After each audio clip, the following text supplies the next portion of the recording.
Hi and welcome everyone. Let us start our learning for our target of 80 plus. So the target for this batch is 80 plus, not less than that, because this is a very comprehensive batch in which we will take up the concepts from basics. So whether you remember any concepts from intermediate or not, whether you have knowledge of this subject or not, that does not matter. We will take from the basics and we will learn each and every concepts with interactive examples and case studies. So you are better prepared for the case-based MCQs also. MCQs are newly introduced for AFM now, and this MCQs will be your strength because your concepts knowledge will be so clear that you will take the advantage of MCQs for your better marks. So let us start. We will start the chapter number 2, that is risk management today. And ICR has given some section wise weightage for the AFM. In that, for the chapter 1, 2, and 3, 1, 2, and 3, it has a weightage of around 8 to 15 marks. So we will consider that 3 is the newly introduced chapter. So it may have a weightage of 8 marks.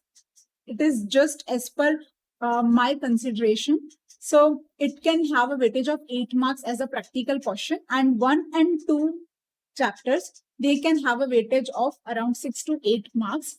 There could be a practical question if there is from the chapter number 2, or there could be the MCQs, 2 or 3 MCQs from this chapter. So we will have a knowledge of entire concepts very well. So we are very clear with the MCQs part also. So let us begin our chapter. Talking specifically about this chapter, there are no amendments in new syllabus as compared to the old syllabus. But the way of doing this chapter will be different than we would have done in the old syllabus. That is due to the MCQs. We would focus more on the case-based learning so that we are ready for the case-based MCQs.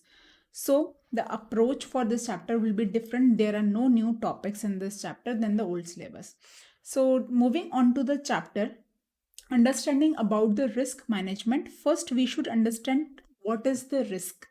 Say, for example, you have some goal to achieve, and any factors which don't let you to achieve that goal will be a risk for you. Talking simply about the investment, say, for example, you have made investment of 1 lakh rupees in the stock market, any share you have purchased, and now due to the some situations like recession period, or there are like we witnessed in the COVID times, the stock market is crashing, and it is having a fall in the stock market and stock prices. Then in that case your investment value would be lost.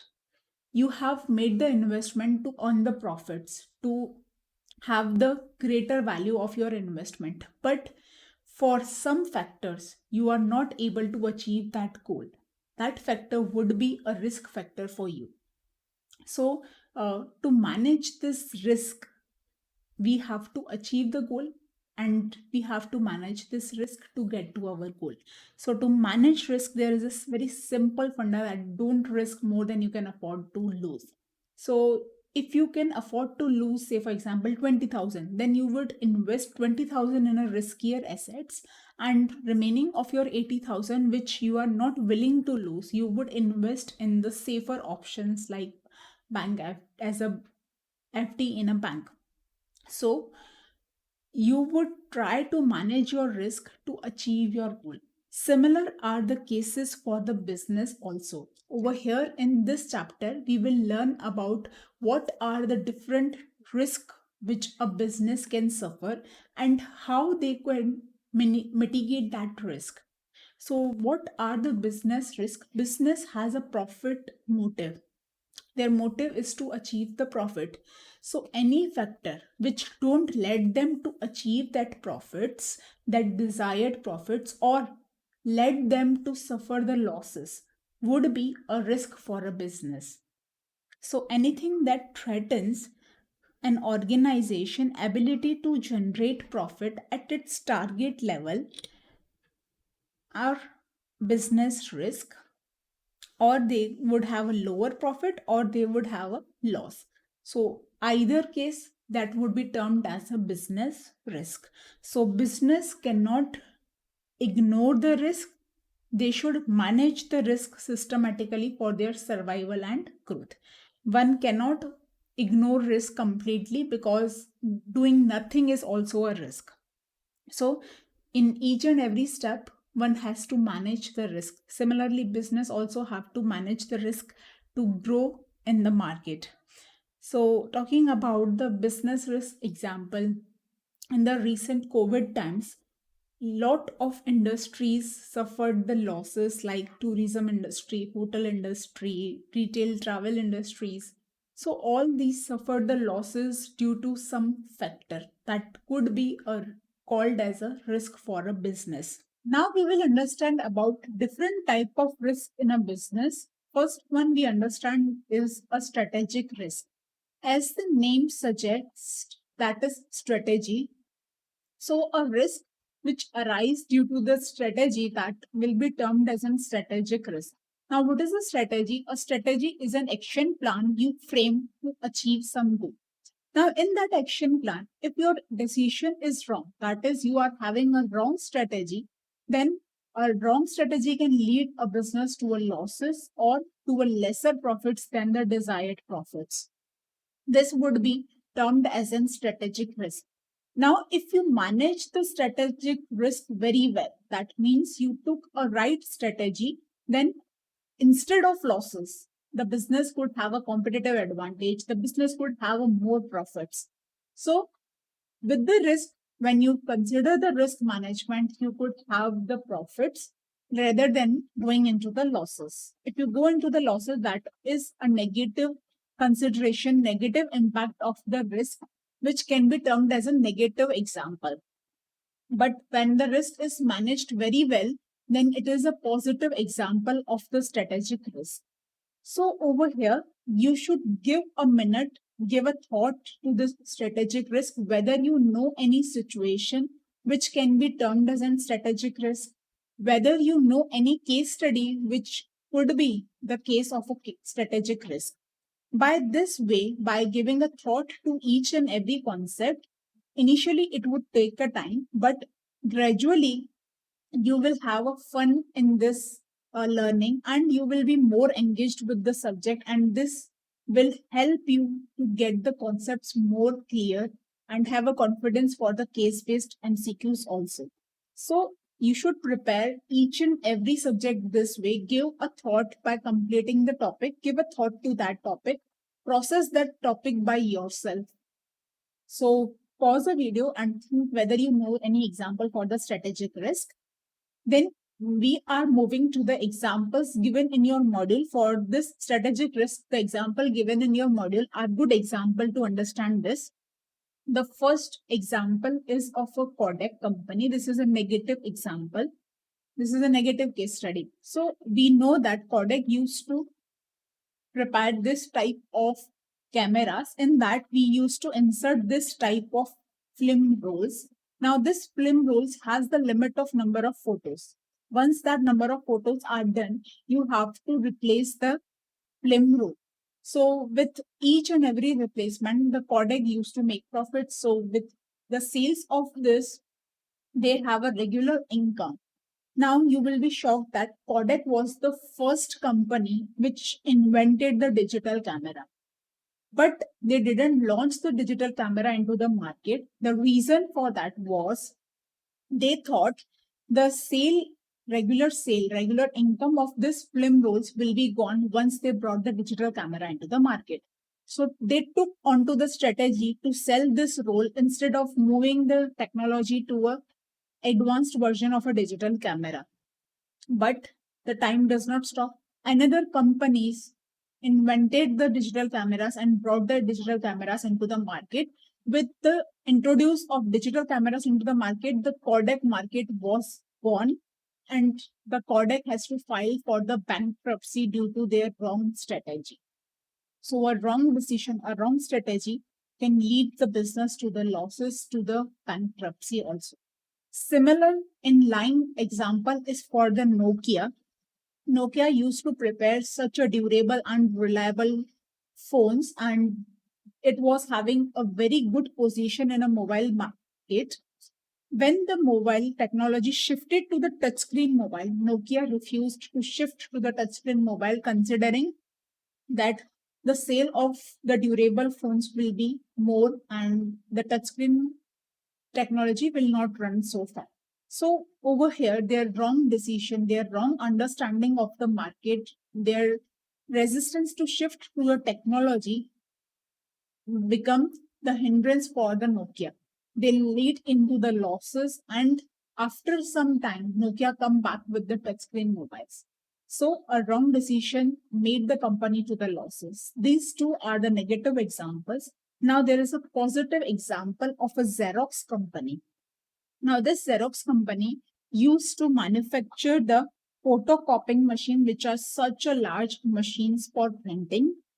Now the market shifts to the laser printing models. Xerox company also adapt the change and shifted to the laser printing model. They started to manufacture the laser printing model and sell that models. So with that shift, technology adoption, the Xerox company has done a lot of sales and brought into the competitive advantage position and has a huge profits for this decision. So by managing a strategy very well, you could have a benefit of that also.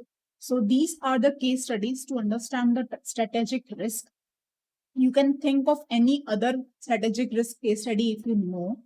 And there are also the reasons mentioned in your module for the strategic risk. That is, first is the change in consumer demand. That is, your consumer demands something else and you are not having the right strategy to meet the requirement of the customers. This could be a reason, or a technological change.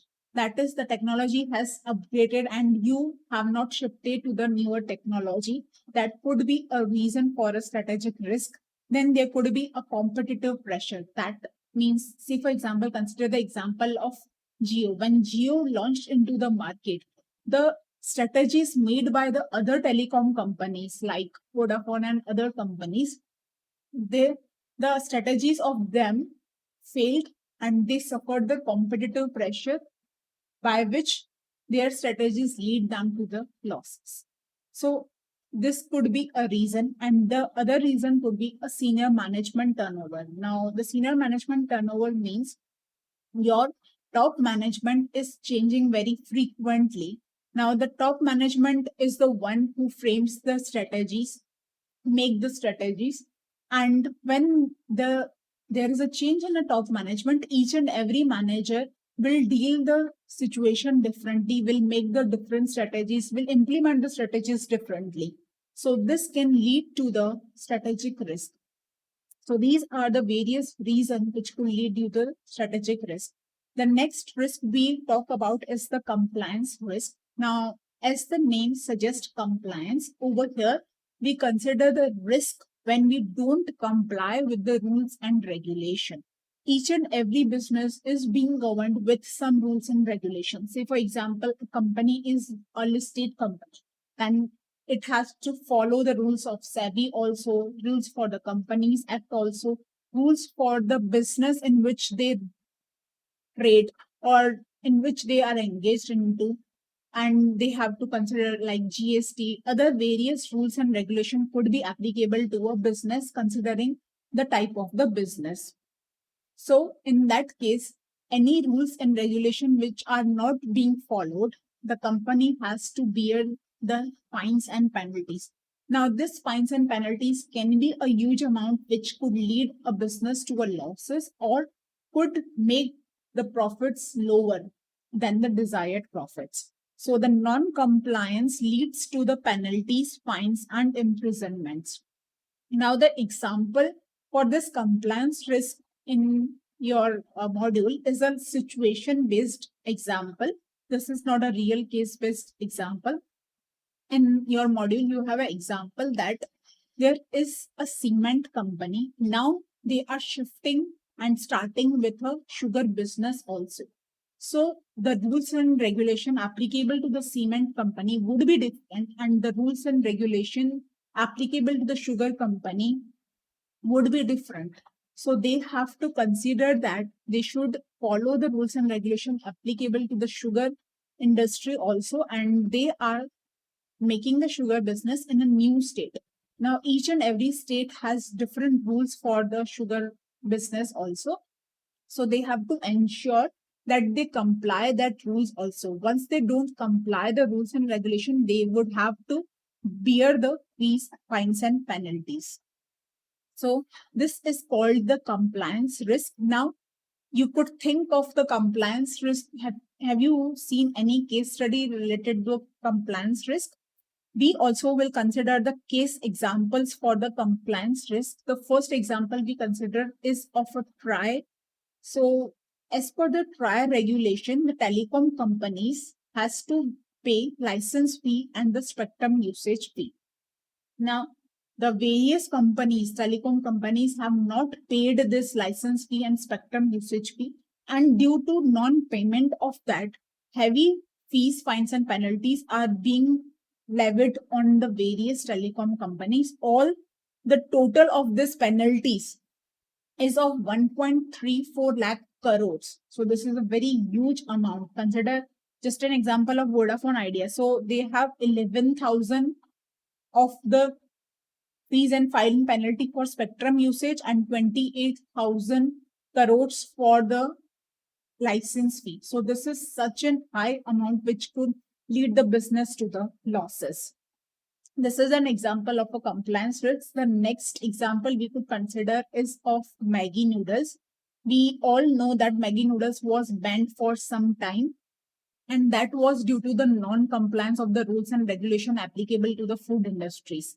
So in that, their Maggi content, there was a high lead present in that, and they were claiming that there is no MSG, but the MSG was being present in that, which make the product harmful and toxic. So there was being banned on a Nestle Maggi noodles, and with that, Nestle reported 64.4 crore of loss and lose 80% of the market shares. So again, Maggi has to revise their product and came back into the market with the revised as per the norms. So these are the examples of a compliance risk which has lead business to suffer the losses. Next risk we consider is the operational risk. Now we know that operations, that is day-to-day activities. Now the day-to-day activities of a business is either being done through a process or are being done by the people, that is the team of the company. Whether there is a mistake in process or there is a mistake by people, that would lead to the operational risk. So due to the mistake of process or people, there could be a chance of operational risk that company has to face the losses. Now over here, the failure to cope up with the operational problems related to the people and processes, you could have the operational risk. The example given in your module is a situation based example, like your employee has paid rupees 1 lakh instead of 10,000. Now, this could be a small amount for a big business, but employee could have manipulated the amount much larger than this. So there could be a losses, heavy losses also due to the people mistake, and there could be also the losses due to the process mistakes. So this is a situation based analysis example. We will also consider the case study example of the operational risk, that is of the Tata Nano. Now in the Tata Nano, there was a manufacturing defect. So there was a problem in their process. They could not detect the faulty product in their process of manufacturing. With that, there was a burning issues in the Tata Nano. For that, they have to recall 1,40,000 nano cars from the market, and they have to replace the product, that is that faulty product, and they replace that faulty product for free of cost for the customer. But this was free of cost for the customer and not for the company. For that entire replacement, company has to bear the cost of 115 crore. So this such a huge amount which decrease their profits by the desired profits due to the operational risk. So this is an example of an operational risk. Then we move to the fourth risk, that is the financial risk. Now, the financial risk is a risk which occurs due to the change in a financial factors. Now, the financial factors can be price, can be exchange rate, interest rate, or credit rating. Now, over here, say for example, you are in a export import business, and then the exchange rate changes to your unfavorable position, then you could have a losses due to the exchange rate. When we consider about the interest rate, so consider about credit rating also, we are considering simultaneously. Say for example, your company is not having good credit rating, and there is another company which is having a good credit rating. So the company which don't have the good credit rating, they would get the loan at higher amounts, higher interest rates. So they have to bear more interest rates, and which could lead the company to the lesser profits or losses due to the high interest rate, due to the low credit rating. So these are the financial factors which can affect the business to a losses or to a lesser profits. Now in your module, there is no example related to the financial risk, but we are considering one practical case study for the financial risk that is related to the price factor. So BMW used to manufacture the cars. Earlier, they used to manufacture the cars in a particular specific country only. Now, when they manufacture in a particular country only, but they are selling the cars worldwide, so they have to bear the high logistic cost of such a huge car, and for that the price of the car was increased.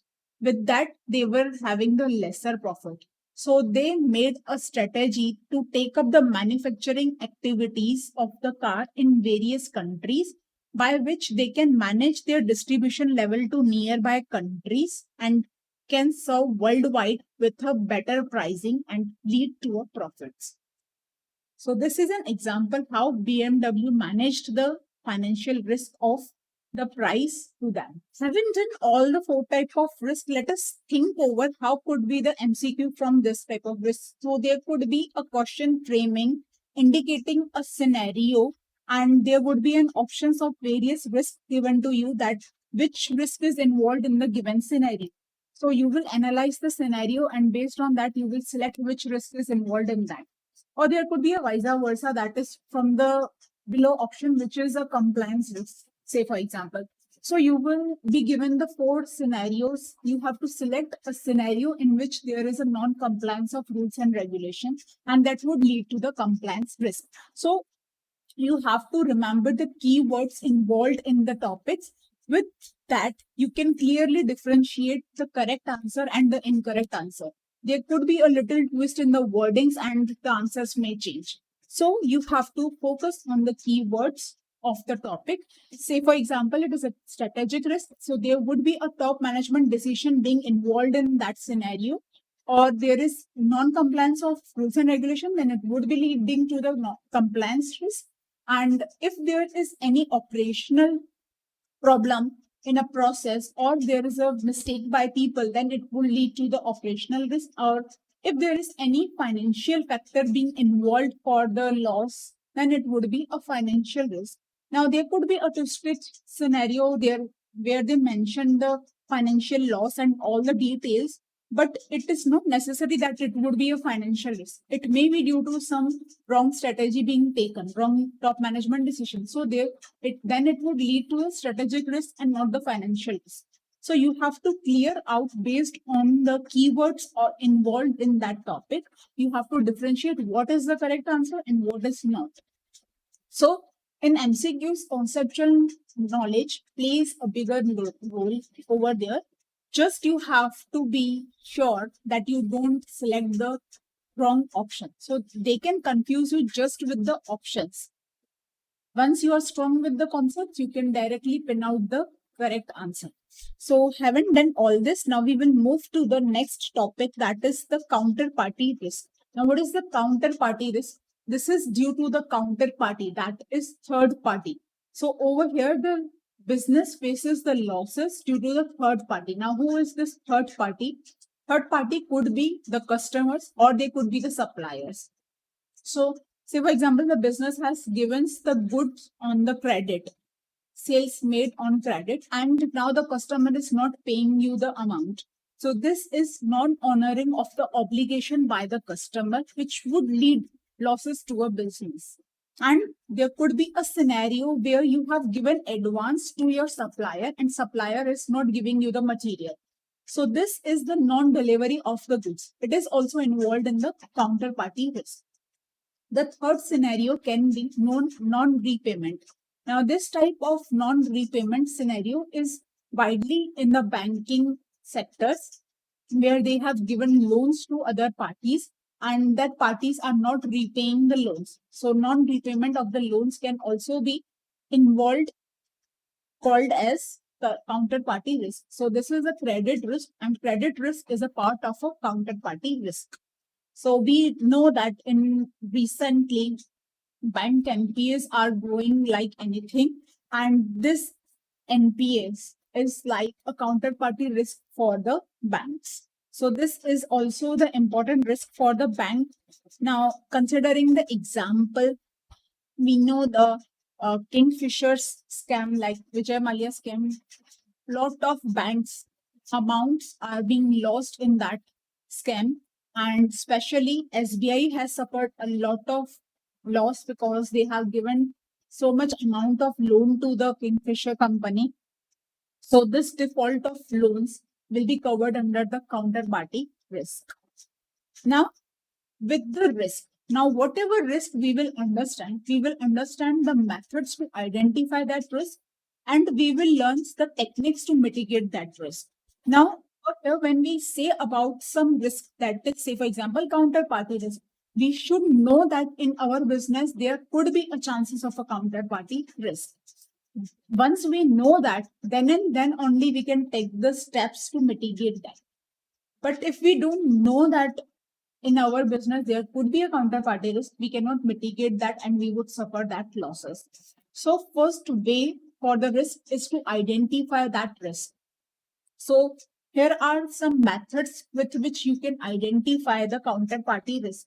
Now you should think once by yourself that what could be the ways to identify this risk in a business, and then with the answer you can relate more deeply the concept. So the first point over here is failure to obtain the necessary resources. So over here, if you have given the advance to your suppliers and you are not obtaining the resources on time, then it could lead to a counterparty risk.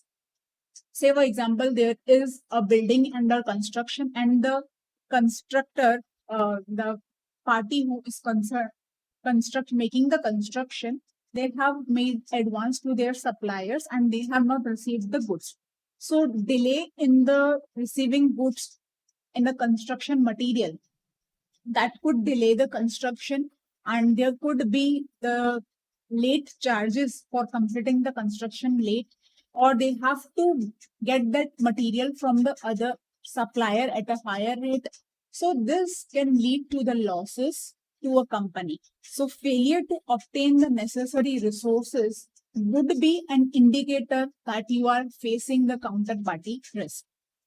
Then there could be the action by government and foreign government. This is like we have given you a crux to get to the point. So there could be an action by government or the foreign government. Like, say for example, government puts case for the recovery of dues from some party. So you cannot recover the dues from that party. So over here, regulatory restriction from the government or any action by the foreign government could lead to the counterparty risk. Then there is decline by party. Now in ICI, this is just the summary to recall the points to you. This is not the exact points of the ICI. This is just to summarize the points. So decline by party would be either the party let down, that they won't give you the money for your goods, or the party became insolvent. In case the party became insolvent, they were not able to pay you the money. So these are the methods. If you identify any of the scenario in your business, then you can say that you are facing the counterparty risk. Now, once you will know that you are facing the counterparty risk, you will apply the techniques to manage that. So these are the methods. Now we will deal with the techniques to manage the counterparty risk. Now you can think the techniques to manage by yourself one for a minute, pause the video and think of the techniques, and then see the correct answer. So the first way to mitigate this risk of a counterparty risk is to inspect the party with which you are dealing, with whom which you are dealing. So over here, you will take the due diligence. Now, the due diligence is increasing day by day. This field is growing, and many chartered accountants are also working in the due diligence field. So you will inspect the various details of a party, whether this party is worth the credit or not. So you will evaluate the credit worthiness of a party once you inspect that party. So this inspect party is just a hint from our side. The correct point is the due diligence point. Then over here, you will decide the limit. Once you select that this party is worth making the transaction, then you will decide the limit and you will not overcommit to a single party. Once you overcommit to a single party, you take up the chances for the counterparty risk, that is, the non-payment from them side can lead to the losses. So you will not overcommit to a single party, and you should review the limits time to time. So for example, the bank has given the OD facility to any firm. They will demand the statements to work out the working capital requirement, and they will change the limits accordingly. So the review of the limits from time to time is also very important to analyze that this party is credit worthiness all the time. So first you should inspect the party by taking the due diligence, and then you will decide the limit and not overcommit to a single party and review this limit from time to time. Then in case after doing all this, after taking the due diligence, after deciding the limits, after giving the credit within the limits, if there is any default by the party, then you should immediately take the action. Either you file the lawsuit against them, or you will exercise the guarantee if there is any guarantee taken, or if you have any insurance, then you will use that insurance or guarantee. Otherwise, you will take a rapid action like to file a lawsuit. So these are the techniques with which you can manage the counterparty risk. Let me hint out the MCQ based on counterparty risk. Say, for example, there could be a scenario given to you in question, and in question, they are not mentioning you anything that this question is related to counterparty risk. They are giving you a scenario, and they are mentioning that you have to select the technique to mitigate this risk. So over there, first you have to identify that the question is for the counterparty risk, and then you have to find a technique which could help to manage the counterparty risk. So it could be like exercising the performance guarantee or insurance, or like do not overcommit. So any of the technique could be given in the answers options, and the other three option can relate to the techniques for managing some other risk. So you don't have to select the techniques which will be for other risk. You have to select the techniques which will solve the counterparty risk. So this way the MCQs can be framed on these topics. Now we will move to the next topic, that is political risk. Now the political risk is a risk which is due to the action of a government. Now over here, this risk is specifically more important for the overseas investors. Now this can be faced by an Indian investors also, but over here they are emphasizing on the overseas investors more, because the overseas investor will not be familiar with the political situations in the other country. So for example, when we consider about India, the political situations of India may not be clear to the US investor. So when the US investor want to build a business in India, they should consider the political risk into the consideration. So over here, this is a loss faced by an overseas investor due to the action of a host government. So when we consider the example of India, then the Indian government will be the host government and the investor outside India would be the overseas investors.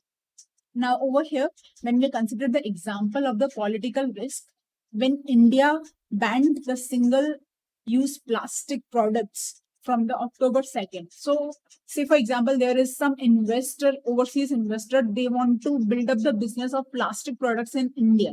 So they should be cautioned that this type of products will be not be promoted by the Indian government and they cannot build the business of plastic industry in India. So this type of risk is important when the overseas investors are considering to build the businesses in the another country. Now, there are various reasons for the political risk and the ways in which the political risk can arise. So there could be three types of restrictions by a government on the overseas investors. First could be on the borrowing, next could be on conversion, and third could be on remittance. So these are the three restrictions based on money. So borrowing the money, there could be restriction that you have to borrow from the local banks or local companies. So there could be restriction or there could be restriction of amount that you could borrow, the amount you could remit or the amount you can convert. So this all the restrictions are very important for the overseas investor to build the business in another country. Then there could be the government intervention. So government intervention could be on three P's. So this is just to simplify that. First is a price control. If your product is such that its price is being controlled by government, then you should be very cautious about the political risk. Second is when your patents are being invalidated by the government of the other country, then you should be cautioned to face the political risk. Then the third one is the destruction of the overseas properties. If you have properties in the other countries and that are being destroyed by the government of that country, then you should be cautioned of the political risk. So these are the various ways, reasons in the political risk can arise to. Now we have to understand the methods to identify the political risk. Any of the above situation, the reasons we learned could be a method to identify the political risk. But beyond this, there are another methods also to identify the political risk.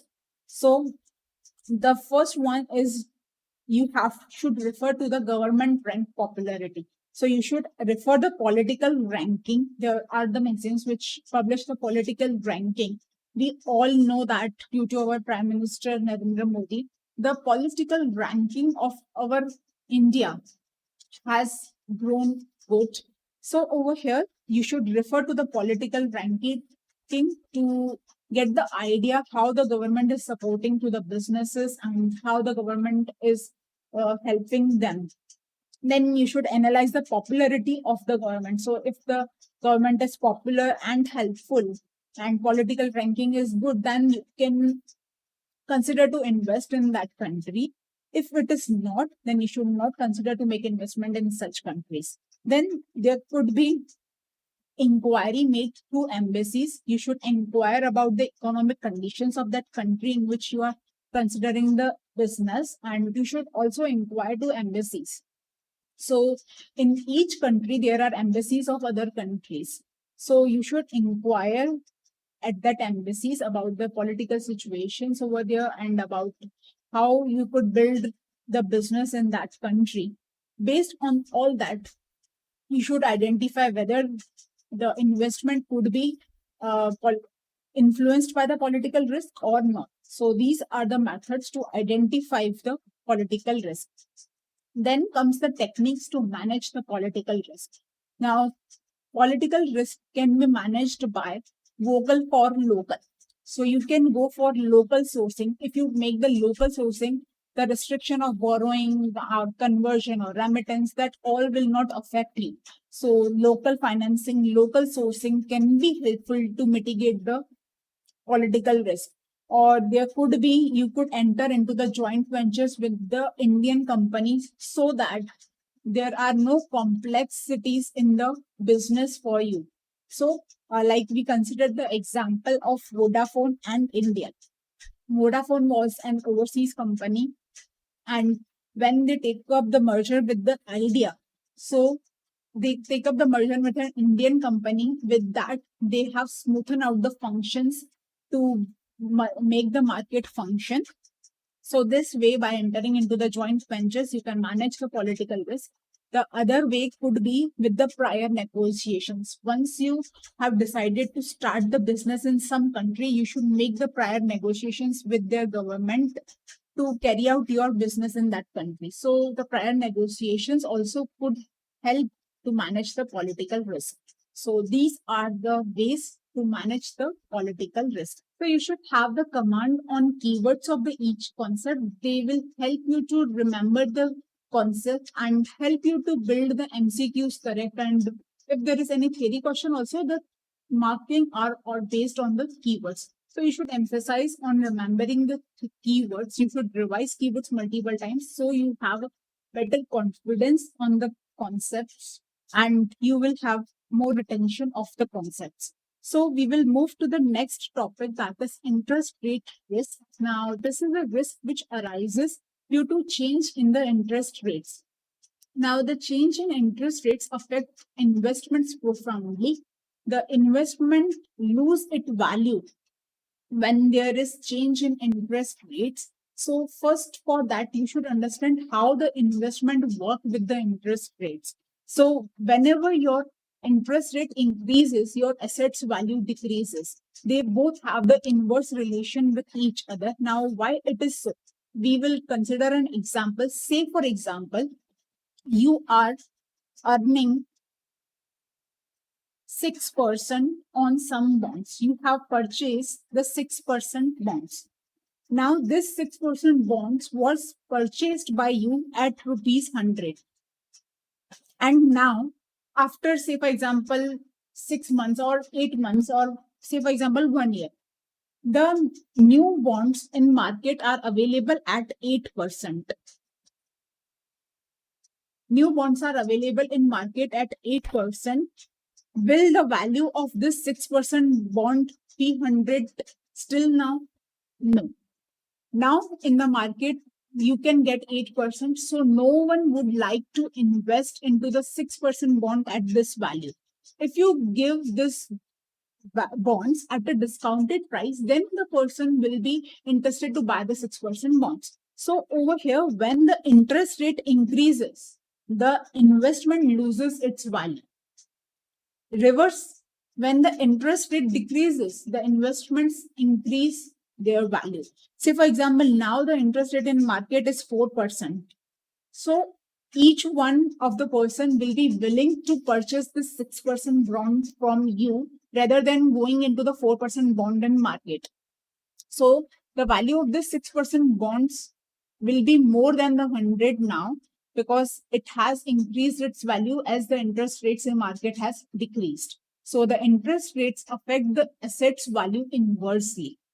When there is no change in interest, the bond prices remains the same. When interest rate increases, bond price decreases. When the interest rate decreases, the bond price increases. So over here, when the interest rate increases, the investment can lose its value. So this is the risk which is very important for the banking, because banking has their assets, major assets, which are driven by the interest. So the major investments by banking are based on interest rate. So they can lose the much value when the interest rate fluctuates. So over here, bank and pension funds, LICs, the fixed income mutual funds, RITs, or like say car loans also, these all are affected by the interest rates. So all these companies can be affected by the interest rate risk. Now, we will consider about the methods to identify the interest rate risk. Now, the interests are being governed by the government. So the monetary policy of the country can help you to analyze the interest rate risk, or any action by the government can also have an impact on the interest rate risk, like demonetization. So demonetization has affected the interest rates very much, and due to the demonetization the interest rate decreases. So this is how the action by government or a monetary policy framed by a government can impact the interest rates. Then there could be the industry and economic growth. You should study about the industrial data and also understand the economic growth of that country. If the economic growth rate is good, then you can expect the stable interest rates. The interest rate would not be much fluctuating interest rates. If the interest rate are much fluctuating interest rate, then there could be a chances of interest rate risk. But the economic condition are stable, then you can expect the stability in the interest rates also. Then you should analyze the change in stock market and also analyze the foreign investments. So if the foreign investment is increasing in some country, then you can say that the interest rate of that country will be stable interest rates, and the interest rate risk in that country would be less. So you should study about the change in stock market. So if the stock market is volatile, then it could affect the interest rates also. See, for example, the stock market is increasing like anything, then it could have the negative impact on the interest rates also. So the change in stock market, the foreign investments, all these are the factors which can affect the interest rate.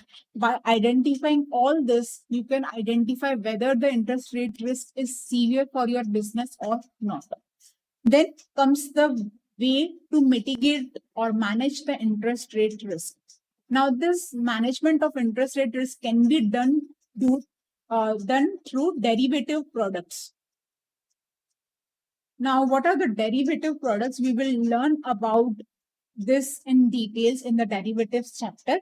For prima facie, you should know that the derivatives are the future contracts, forward contracts, swap contracts. Now, what all this contract do is that they will fix out your interest rates, and you will not be affected by the change in interest rate in market.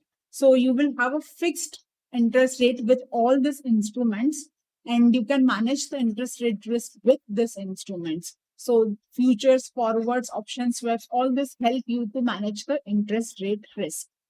Next is the currency risk. So currency risk is a risk which is due to the change in exchange rates. So the change in exchange rates majorly affects the importer and exporters only. The other business are not affected by the change in exchange rates. So over here, say for example, a US investor has invested in euro stocks. So there has been investment made in euros. So if the euro increases, your assets will increase. But if the euro decreases, your assets will decrease. So instead of assets, if they have liabilities in euro, then it could be beneficial if the euro decreases. So this would affect the importer and exporter. Like, say for example, Infosys, they are exporting the services, or the oil companies, they are importing the oil. So they will be affected by the exchange rate. So when the exchange rate comes to the unfavorable position of a business, then it could lead to the losses for the business. That could be termed as currency risk.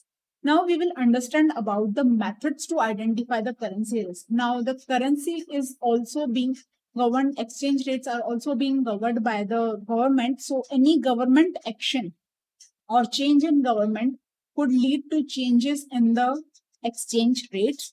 And for understanding the exchange rate, you should study the interest rate and inflation rates. So there is a theory that is interest rate parity theory and purchasing power parity theory.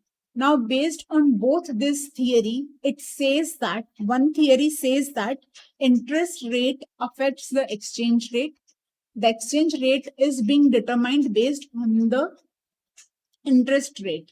And the another theory says that the exchange rate is determined based on the inflation rate. So you should study the relation of the interest and inflation with the exchange rate to analyze whether your business is prone to currency risk or not.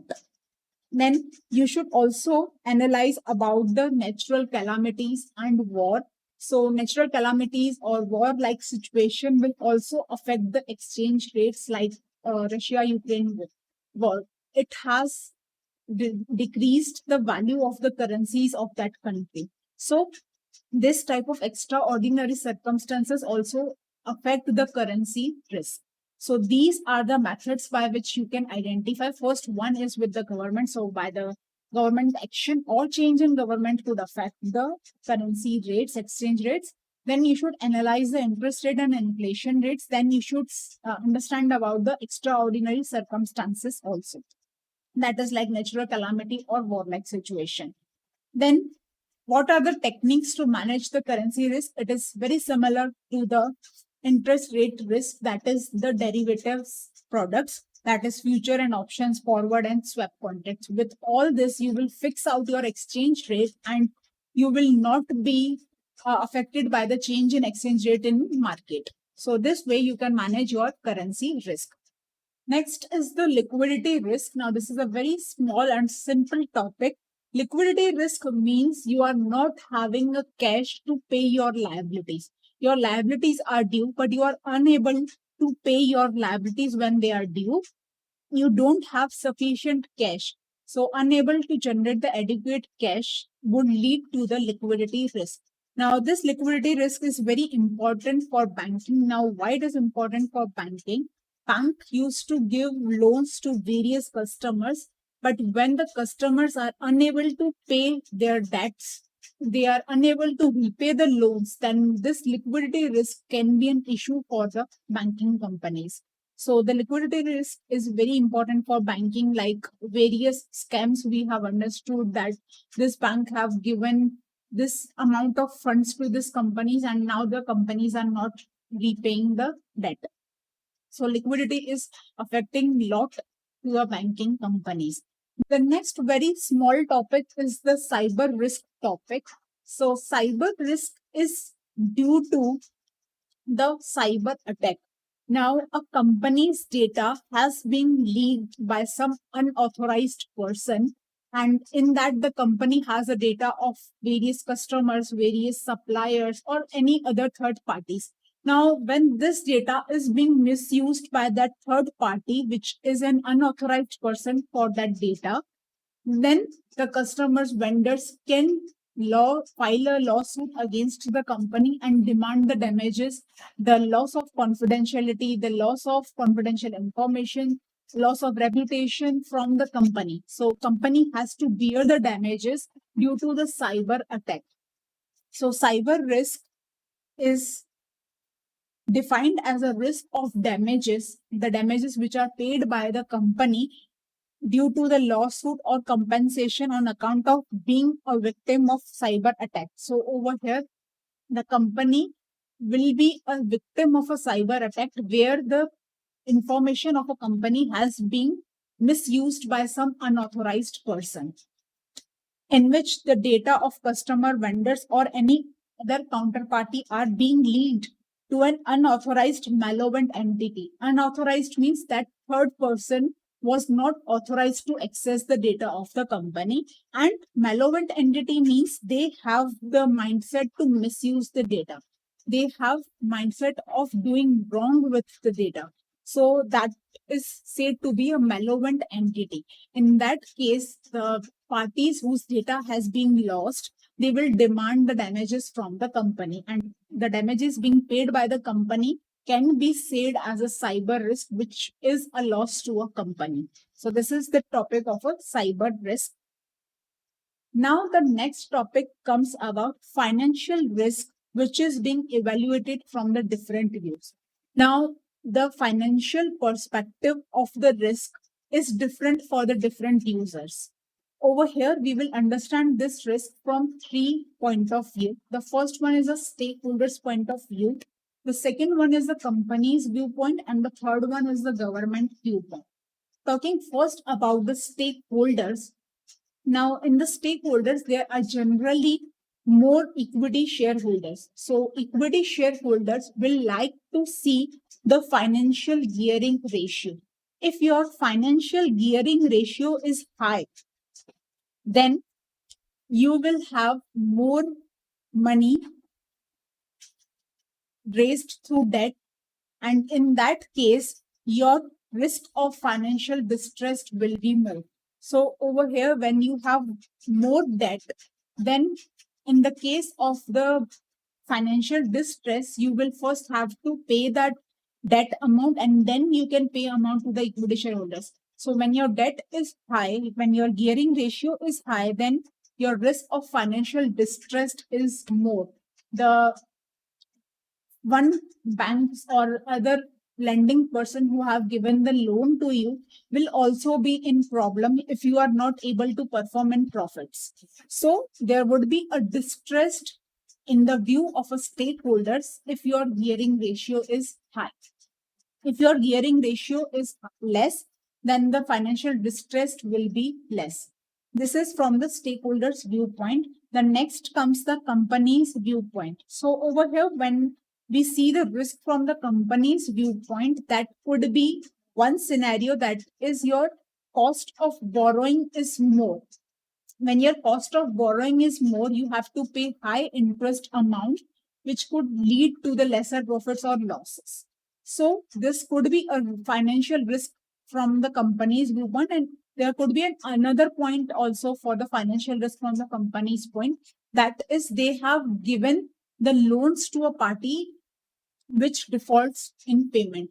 So giving the money to the party who don't repay you is also a financial risk from the company's viewpoint. So either it can be on the borrowing or it can be on the lending.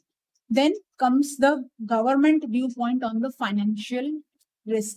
So from the government view angle, the financial risk is major when there is downfall in bank or there is any downgrade in bank or NBFCs. Then a risk is a major financial risk for a government. So, see, for example, with the Lehman Brothers bankruptcy in 2008, the nation went into the recession. So, this type of risk is a major risk for the government viewpoint. So, for stakeholders' point, you should view the financial risk, high gearing, high risk. From the companies, you should see they don't have borrowed excessively or they don't have lended money to one who defaults.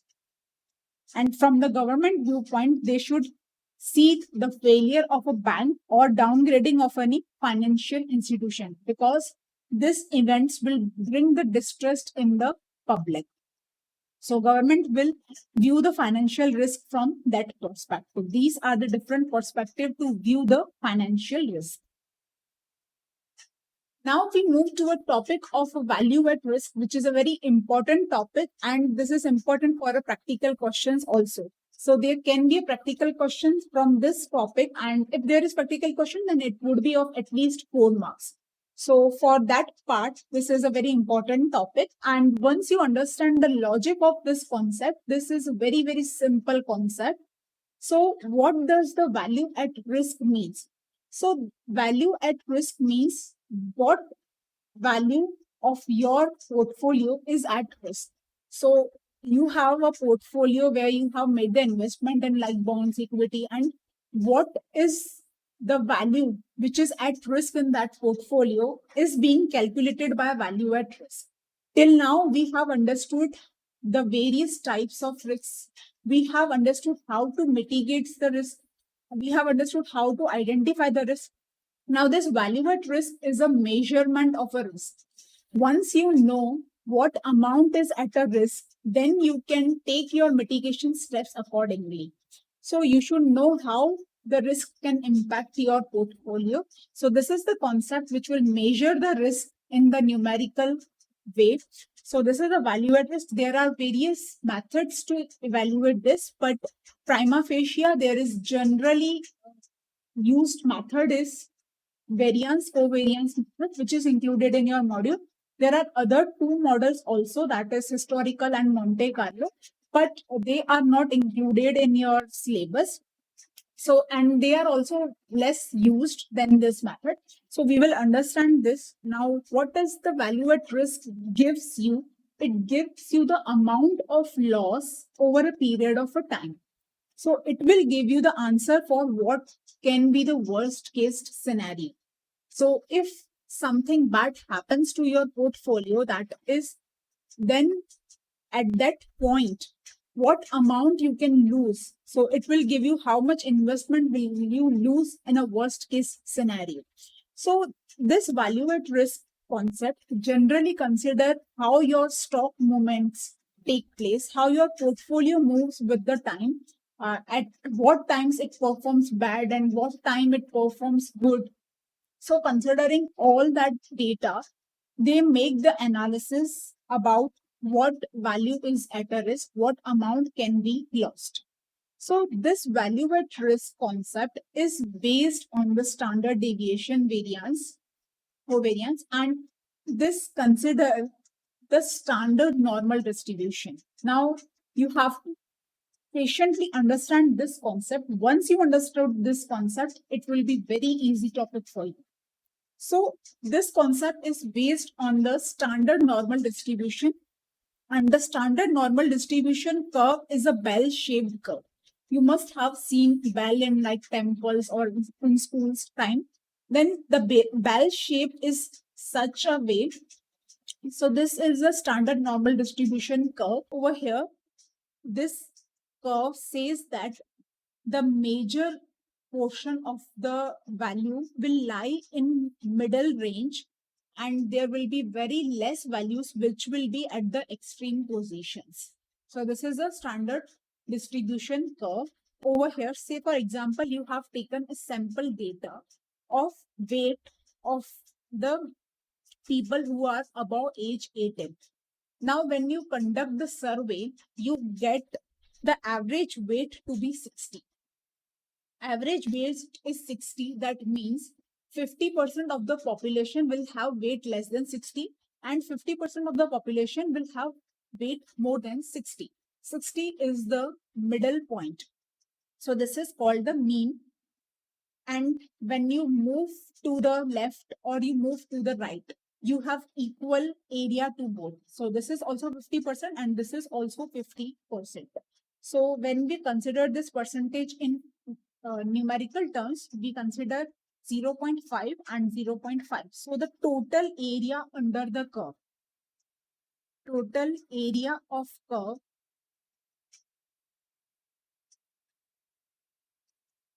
is always 1. And area to the left is 0.5 and area to the right is 0.5 from the midpoint. So this is your distribution curve. So this means that more of the population will have weights which is very near to the 60, that is can be range of 50 to 70. Okay, and where there will be very few people who will have the extreme weights to the either side, that is like 35 or 85. So there will be very few people which will be on the extreme weight place. Over here, we will plot our profits and losses. So if we occur losses, so we will start our plotting our losses, that this amount could be loss, then we could have a zero profit loss, then we could have a profit. So over here, the area to the left of any point, say for example, I am at this point. Now this point, the area to the left of this point will give me the value at risk. Now, why only the area to the left gives you the value at risk? The reason for that is when you move toward the left side of the curve, it will have a loss which is more than the existing point. And if you move to the right direction of a curve from the existing point, then you will have more profit or the lesser loss. So the area to the right is not a risk, but the area to the left is a risk. Now over here, in the standard normal distribution curve, when we take a midpoint of this, so 50% of area lies to the left and 50% of the area lies to the right. We will understand this in detail. So just for prima facie, understand that the area to the left of a point will represent a risk to you. Now over here, the value at risk is denoted like 5% value at risk for 1 day is 1 lakh. Now what does this mean? This means that there are 5% chances that your loss for 1 day will be more than 1 lakh. And there are 95% chances that your loss for 1 day will be less than 1 lakh rupees.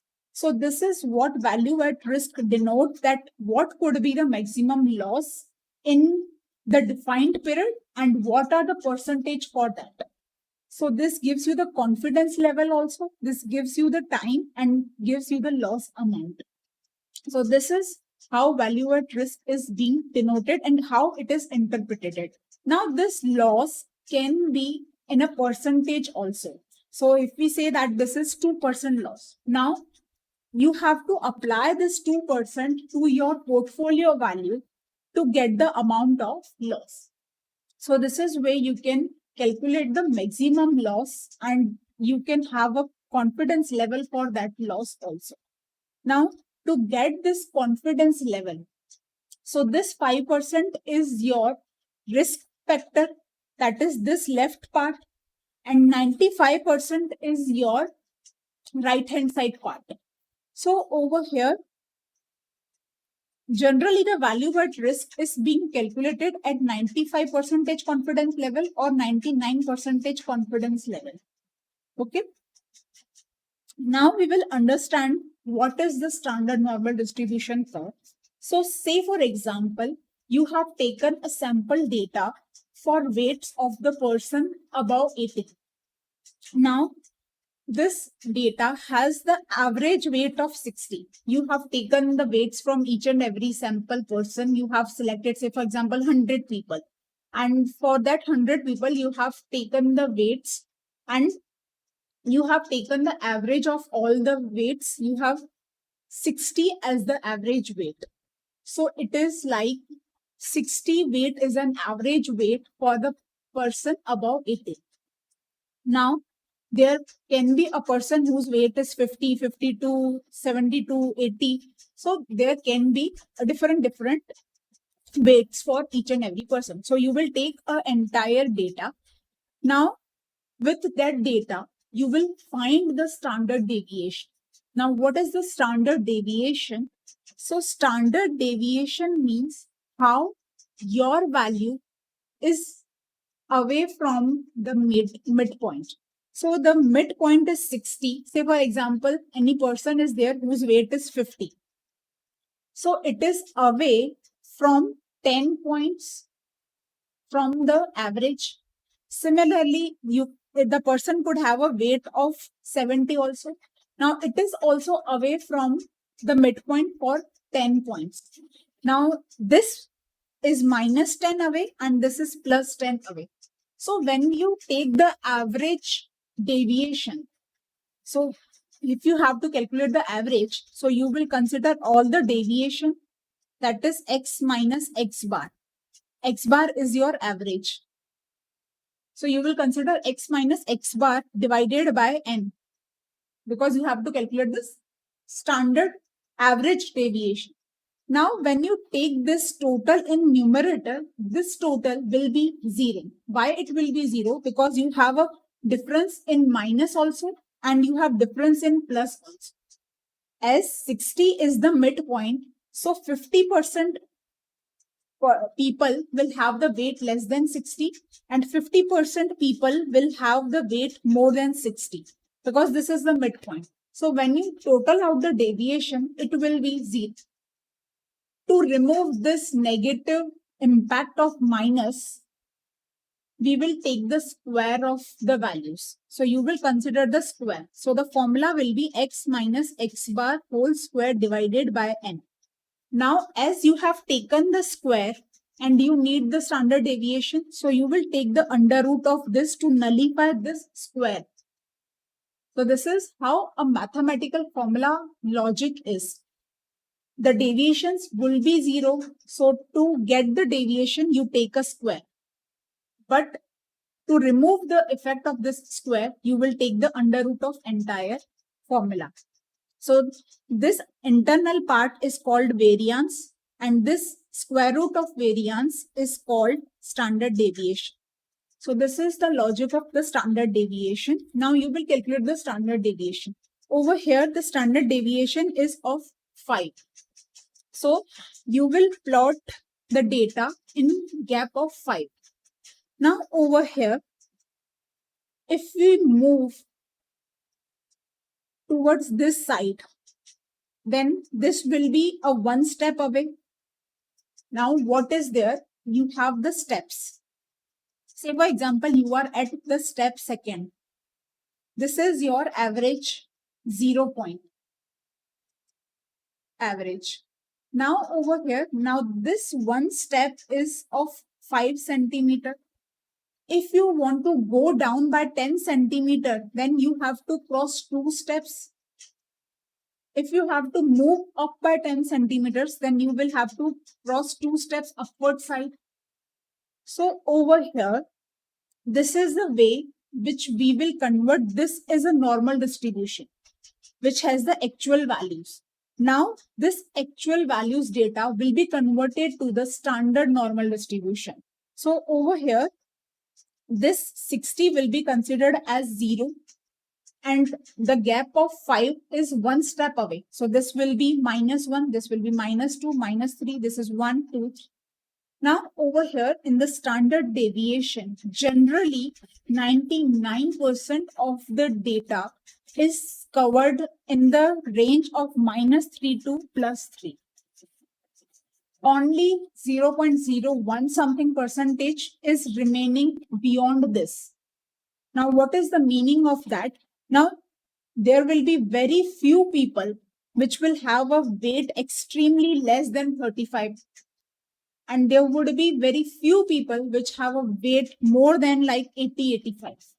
So, generally all the people's weight will be covered. 99% of the people's weight will be covered in the gap of -3 to +3. So, this is your conversion of a normal distribution data to a standard normal distribution data. Now, why we convert this data? The reason to convert this data is to compare the different data. So you have considered, say for example, this is the average weights of one state, and you have to compare this with the average weights of other state. Now, the average weight of the different state can be different, and their range can be different. So you will have to compare both the data. Then you will need the standard distribution to compare. So over here, how you get this value? This value is called the Z value. How you get this value? So over here, you will take the difference. So this is 55 minus 60, and the standard deviation is of 5. So when you divide this by the standard deviation, this gives you how much steps are you away. So this gives you the points. So you are 5 points away, and one step is of 5 points. So you are one step away. Say for example, we consider 45. So 45 minus 60, this will be 15 points minus, and one step is of 5. So you will have to cover 3 steps. So this is how you calculate the Z value. And this Z value is given by the formula x minus mu, that is average, divided by the standard deviation. Now, with this standard deviation, you can get the area inside the curve. So this is the way we can convert the normal distribution to the standard normal distribution with the Z score.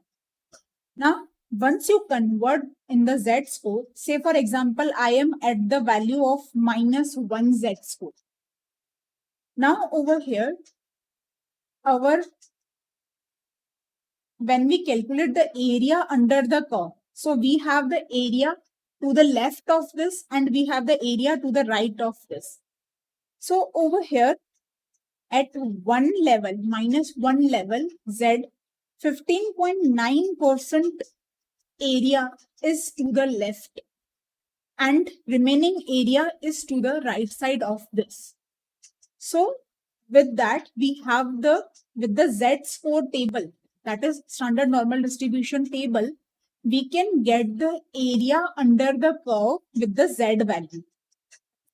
So this area will give you the percentage for the risk also.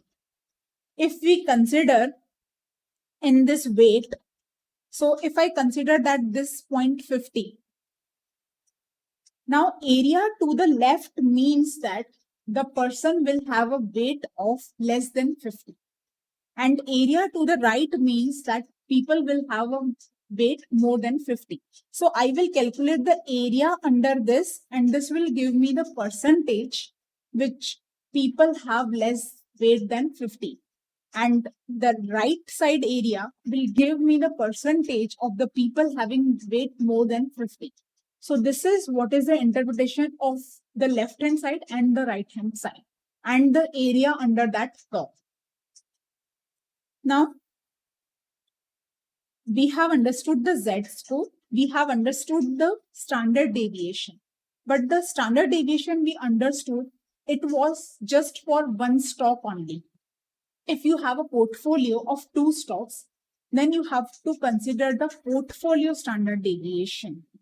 So, portfolio standard deviation is calculated with the formula of under root of variance, and the variance of a portfolio is variance of security A, variance of security B, plus 2 into standard deviation of A, standard deviation of B, multiplied by R. Now, what is this R? This R is a correlation coefficient. What is this correlation coefficient? This gives you that how both the stocks behave together. Say, for example, one stock is increasing by 20 and another stock is decreasing by 10. So your average portfolio will increase by just 10. So this R will give you the joint effect of the correlation of both the securities. So this correlation is calculated by covariance divided by the variance if not given in the question. If it is generally, it is given in the question. And we will learn about this concept in detail in the portfolio chapter also. So this square of the standard deviation is the variance of A plus the variance of B plus 2 into standard deviation A, standard deviation B multiplied by correlation. This is the variance. Taking the under root of this, you will get the standard deviation of the portfolio. Now, we move to the formula of a value at risk. Now, what does the value at risk formula gives you the information and how it is calculated? So over here, we have calculated the standard deviation. So we know that by what amount our stock varies. What can be the variation in our stock? So say for example, we have calculated the standard deviation for 1 day and this is for 20,000. So we can say that in 1 day, our stock will fluctuate by 20,000. Okay, this can be the interpretation of that. So, but this 20,000 is not the amount of the risk. The amount of risk will be determined with the Z score. So you will multiply this with the Z score. Now, what does this Z score signify in this? So over here, say, consider this example of the weights only. So over here, your midpoint is 60. If I'm telling you that give me 95% surety about the deviation. So over here, if I say you that what can be a general deviation? So what will be the average weight? So you can consider like general range can be from 50. General range can start from 50. So I am asking you that what could be the general minimum weight? Okay, average weight is 60. Would be the general minimum weight? So you say that general minimum weight could be 50. I asked you, are you 100% sure that general minimum weight could be 50? So you would say not 100% sure. I can say up to 80% or 90%. If I say that increase the percentage, if I tell you that increase the percentage, give me the level which you can be more sure of. So you will decrease it by more amount. So you will say it could be 45. Okay, I am asking you that give me the percentage more than 90 or 95. So you can say that a minimum weight could be 55. The chances for this will be 95%. Say for example, you told me this. If I told you that give me percentage more than 95 also, give me 99% sure. So you can say that 99% sure the minimum weight will not be less than 40. So you will increase your range with the percentage. Okay. So similarly is with the portfolio. If we want to be sure that what could be the maximum loss, over here we are considering the minimum weight. So in that we have in the profit loss plotting, we will have a loss. So we will say what would be the maximum loss. So with that, you will apply the value of Z score. So over here, say for example, your loss is 20,000. But at this Z value, you will determine the percentage of that. So according to the percentage, you will determine the Z value and you will apply this to the amount of loss. Say for example, you are considering 1.5 Z. So your loss amount will be 1.5 times the amount of loss of 20,000. So you will increase your loss amount when you want more surety. And that amount is in the multiple of Z score, including the probability in that. So the formula of value at risk is the Z score multiplied by the standard deviation multiplied by under root T. Now over here, why under root T? Because the standard deviation is for 1 day. Say for it is for 1 day. Then your T will be 1. Okay. Now, if you want the standard deviation for 10 days, what you will do, the standard deviation of 1 day will be multiplied by under root 10. Why under root? Because the standard deviation is also the under root of variance. So you will also take the under root of the time. Okay. So this way you can calculate the standard deviation of 10 days. Now you will apply Z score to that and you will get the value at risk for 10 days. So whatever time standard deviation you are considering, you will get the value at risk for that time. So this is the understanding of value at risk. So it has 3 components. We have discussed this. The first one is a confidence level. The second one is the amount of loss that is given by the standard deviation. And the third factor is a time factor. So these 3 components are their formula. So this is just a simple formula, that is your Z score multiplied by standard deviation multiplied by under root T.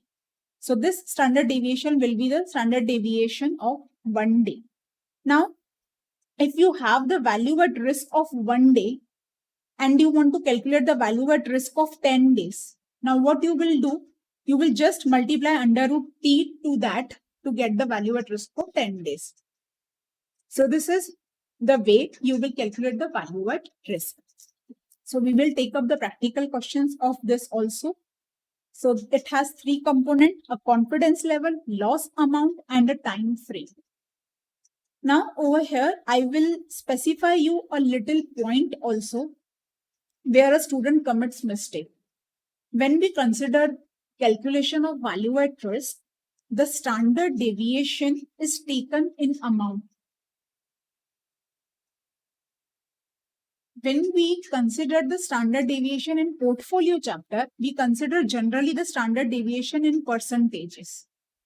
In this value at risk, we not consider percentage because we need the amount of the loss, and the percentage is the subjective term. It depends on the amount of the portfolio. So we will calculate the standard deviation in amounts in the value at risk. So when we consider the portfolio chapter also, so with that, when we consider the entire preparation of the subject, sometimes students make mistake in there. Over here also they calculate the standard deviation and percentage, but no. In this value at risk concept, we have to consider the standard deviation in the amount part. Okay. Now we will understand how to get the value of a Z. You may or may not be given the value of Z in the question every time. Now, for Z table, you have the different type of tables given to you. Now, say for example, I select any point which is at a minus side, and I select any point which is at a plus side. Now, we will need an area to the left of this. Say for example, I am at this positive point. So I will need the area which is to the left of this. So this will represent the risk that my profit will be less than this existing profit if we go to the left side. So I will need the total area from start to the point. So this is called the cumulative area. Now in the exam, you can be given this cumulative area table, or you can be given the other way also. The other way is that you are given the positive Z table, and this gives you the value of only from the mean to the positive Z value. So you are given this value. Now, if you are given this value and you want the total this value, then what you will do? This, we know this is 50%. So you will add 0.5 to this, that is 50%, plus the area of this. Okay. So you will get the total area. Now over here, say for example, you want the area, this area you want to the right side. If you want the area to the right side, what you will do? We know that this total also is 0.5. So you will deduct this area from the table from this to get the area to the right. I am repeating this once again. If you have the value from midpoint to the positive Z, area to the left of the midpoint will be negative Z, and area to the right side will be positive Z. So you have the area given in your question, that is this area. Say for example, the area given to you is 20%. This is the 20%. Now you want the total of this from this to this. You want this. So what you will do, we know that this area is 50%. So you will take 50 plus 20, that is 70%. So you will get the total area to the left. Now you don't want the area to the left, you need the area to the right. So we know that the area to the total right is 50%. So you will deduct this 20% from this, and you will get the area to the right side of this point, that will be 30%. So this is how you interpret the table, and based on the table, you will calculate the area. For value at risk, we only want the area to the left. Now, this is the table of a negative Z. So we know that generally all the values are covered from -3 to +3. So you are given with the table of -3.4. So it starts from 0.003%. So when your table over here start from 0, and at 0 it is of 50%. That means you are given this area to the left of the negative Z. Now, when there is a positive Z table, it will start from 0 with the 50 percentage, because we know that this covers the 50 percentage. And if you are given the total area, that is cumulative area, then it will start from 50 percentage. So from 50 percentage, it will go up to 99.98 percentage, 98.98 percentage. So it will go up to that. So this is the positive Z table, which gives you the cumulative area. That is total area to the left. Now, there can be another table which gives you the area from 0 to positive Z.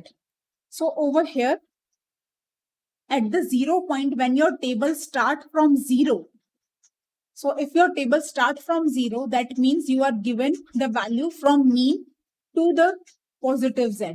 You are not given the cumulative area because it starts from 0 and it does not start from 0.5.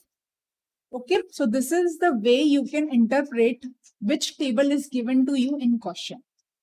Now, we generally measure the value at risk at the percentage of 99 and 95. So over here, you will see the value, that is, this is the value 0.9505. This is the closest to the 95 percentage.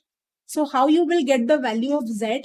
So this will be 1.6 and in this 0.05. So this will be 1.6 plus 0.05, that is 1.65. So the value of Z for 95 percentage is 1.65. Similarly for 99 percentage, so over here, this gives you 99 percentage, and for that 99 percentage, so over here, when you consider, so 99.01 percentage. So this gives you the value 2.33. So 2.3 plus 0.03, this gives you 2.33. So for value of 99 percentage, your Z is 2.33, and for 95 percentage, your value of Z is 1.65. You can remember this values for 95 and 99 percentage, so that if the value of Z table is not given in the question, you can attempt the question. So 99 percentage Z value is 2.33 and 95 it is 1.65. So this is how we get the value of Z. Now we will take the features of value at risk. Now this is a theoretical topic on value at risk. Features are, there are three components: time, confidence level, and the amount of loss. Then this value at risk is for the time horizon. Say for example, you have calculated for 1 week, for 10 days, or you have calculated for 1 month. So this is related for the time horizon. It has the consideration of probability. So the confidence levels gives you the probability of that loss. So it include the probability also. It include the Z score also. And it is a statistical method. Statistical method means it is including the standard deviation also. So it is a statistical method. Standard deviation is a statistical calculation. And it help you to control the risk. Now, what are the applications of value at risk? Where the value at risk is applied. So first is to measure the maximum possible loss, which is the main intention of the value at risk. So with the value at risk calculation, you can measure what is the maximum possible loss of your portfolio. The second, it can be a benchmark for the performance. So say for example, a company which is similar to your company, which is in your industry, it is having the value at risk. Someone other has a similar portfolio like yours, and they have the value at risk of example 1 lakh rupees for 1 day, and you have the value at risk for 2 lakh.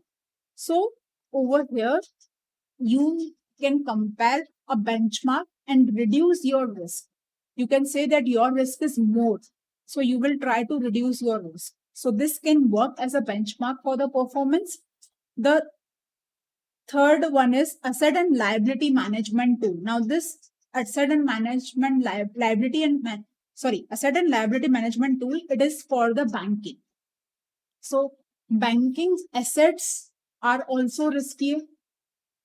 So, and their liabilities are also risky. So over there, they can consider, say, for example, assets. So they have given the various loans. So they can measure what could be the possible non-repayment in that. So they can consider the value at risk for the asset side also, and they can consider the value at risk for the liability part also. So this is how they take the use of value at risk for the asset and liability management. Then it helps you to fix the limit for the front office employee. So say for example, you have the team of multiple people. Now one people are in a operations level. They will not have a limit more than some amount. So they can take a loss, they can take a risk for, say, for example, 10 lakh rupees only. And there could be a higher management which is much more knowledgeable, and you can fix a limit of 20 lakh risk for them. So this way, with the value at risk, you can fix the limit for the front office employees. Then it will help you to decide the trading strategy. So if your value at risk is more, then you will try to consider the trading strategy which are safer. If your value at risk manageable, then you can consider more risk in the trading. So this way, value at risk helps you in the trading strategy, determining the trading strategies also. So these are the applications of the value at risk. Now we will see the practical application of what we have learned. So you will say that, ma'am, we have covered all things in theory, we have learned the case studies, but are this a real topics? Are this used in a practical life? So yes, definitely yes.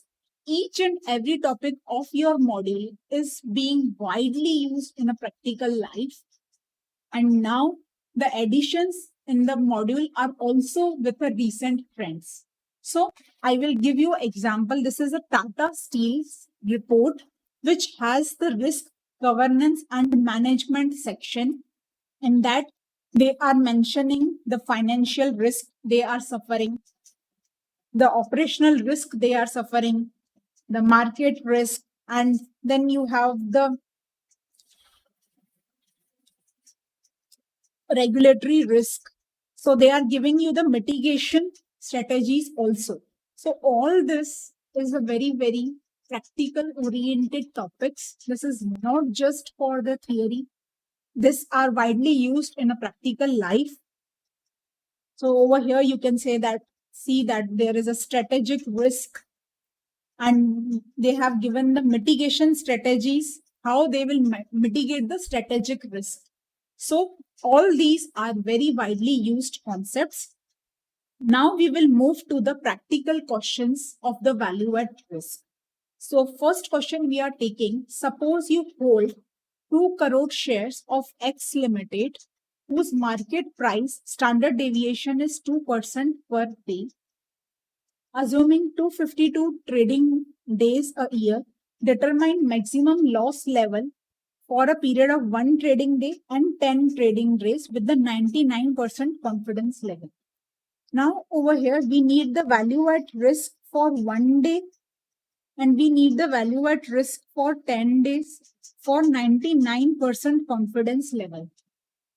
Now, what is the formula for value at risk? It is Z score multiplied by standard deviation in amount for 1 day multiplied by under root T. So over here, the Z value is not given to you in question, but we know that for 99%, what is the Z value? It is 2.33. So this is your Z value. Now we will read the question once again. You have to emphasize on the understanding of question. You will understand the question so thoroughly that you can get the click of answer by yourself. So you hold the portfolio of 2 crore, okay, and it is having only one stock, that is of X Limited, sorry, and the standard deviation is of 2% per day. 2% per day. Now this standard deviation, we want an amount. So how you will get it in amount? So your portfolio is of 2 crore, multiply it by 2%. Okay. So you will get the amount of your loss. Okay. So that will be your loss in amount. This is your amount, standard deviation. Now this is a standard deviation for 1 day because this 2% is for 1 day. So your standard deviation will also be for 1 day. Now you have 252 days in the year. Now this information is not relevant because we need the value at risk for 1 day and 10 days. We don't need the value at risk for the entire year. So this information is less important in this question. So over here, you will calculate the standard deviation in the amount.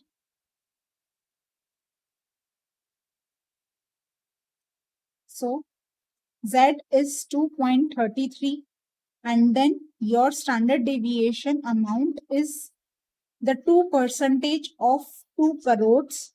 So that will amount to, you will try to calculate this by yourself. Okay. So this will be 4 lakh multiply by under root 1. This will give you the value at risk for 1 day. Now you will calculate this amount and this will give you the value at risk for 1 day.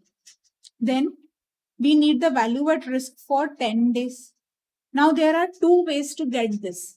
One is value at risk for 1 day multiply by under root t. This is the one way. Another way is z multiply by standard deviation of 1 day multiply by under root t. So this way it can be, this is the amount of value at risk we have calculated for 1 day multiply by under root 10. You will get the value at risk for 10 days. Or you can consider 2.33 multiply by 4 lakh into under root 10. So you will get the value at risk for 10 days. Now what does this value at risk means? This 1 day value at risk means that 99% your loss for 1 day will not be more than this. 1% chances are there that your loss will be more than this in 1 day.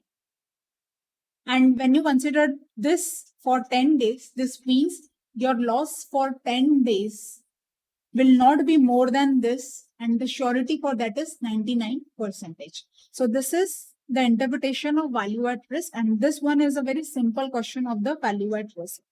So you get the value at risk for 1 day to be 9.32 and for 10 days to be 29.47. Now we move to the next question. Consider a portfolio consisting of 2 crore investment in XYZ and 2 crore in ABC. The daily standard deviation of both the share is 1%. So over here, you have a portfolio. Now, once you have a portfolio, the standard deviation you will consider will be of a portfolio. So you have to calculate the portfolio standard deviation. So over here, first you will calculate the standard deviation of XYZ. This is 1% daily. So this is 2 crore into 1%. So this will be 2 lakh. And for ABC, this also will be 2 lakh. So what is the formula for standard deviation of portfolio? That will be under root variance. What is the variance? That will be standard deviation of x square plus standard deviation of a square plus 2 into standard deviation of x, standard deviation of a, multiplied by correlation.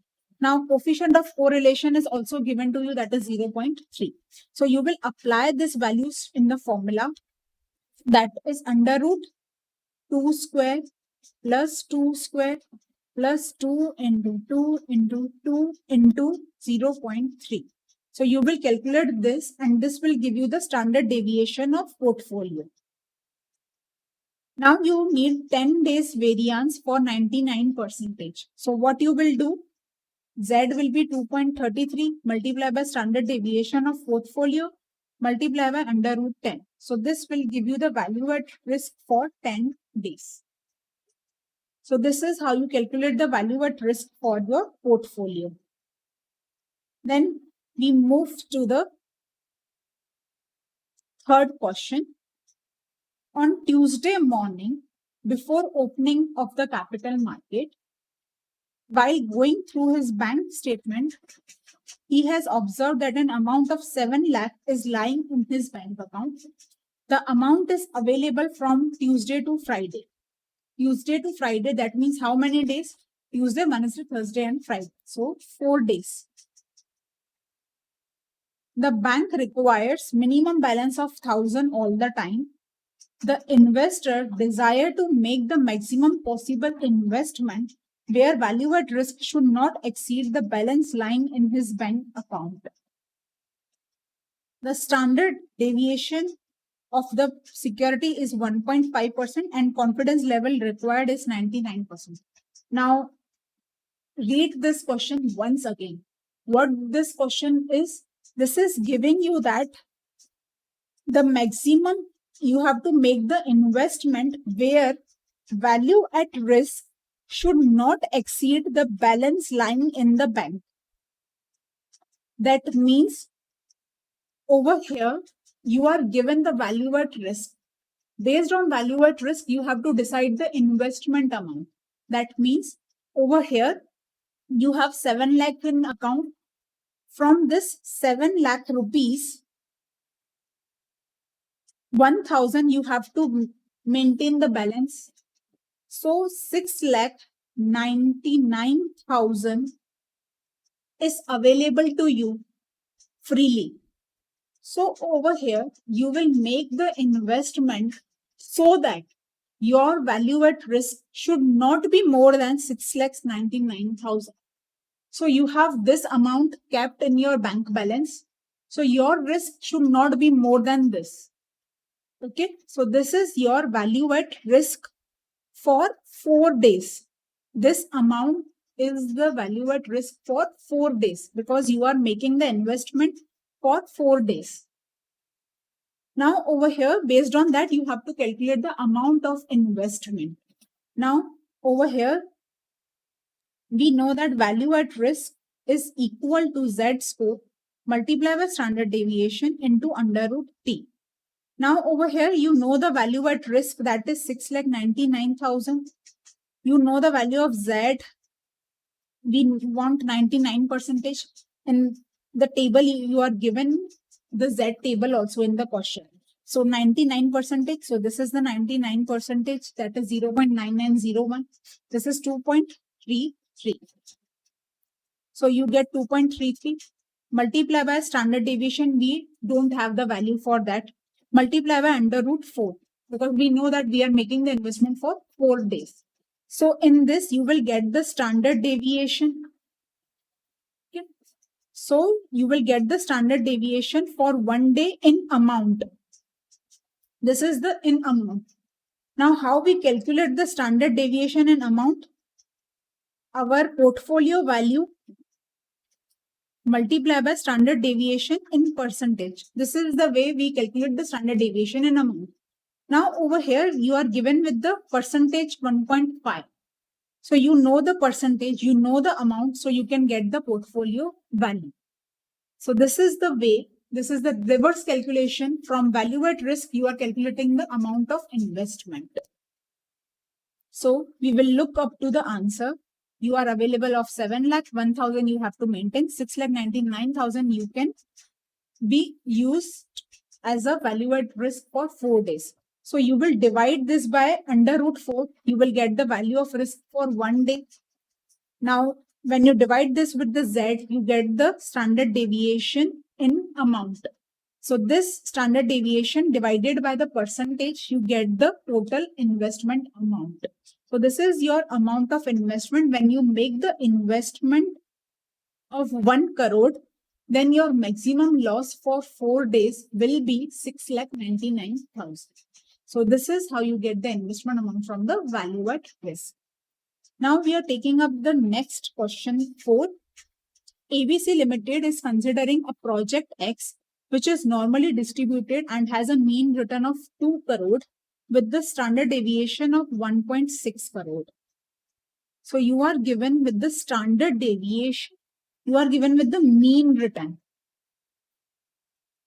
In case ABC loses on a project more than 1 crore, there will be a financial difficulty. Loses more than 1 crore means they can have a loss of 1 crore, which is up to the limit. If the loss is more than 1 crore, loss means minus 1. So this is your loss. So it will be minus 1 crore. If your loss is more than 1 crore, you will be in a financial difficulty. Now over here, you have to determine the probability. Determine the probability means over here, how you can get the probability? We know that we get the probability from the Z's. So over here, you have to calculate the Z. And based on Z, you will calculate the probability. So over here, we know that how we calculate the Z. Z is X minus mu divided by the standard deviation. Now over here, your X will be minus 1 crore. Because if you go below 1 crore loss, then you will have a financial difficulty. So your X is minus 1 crore.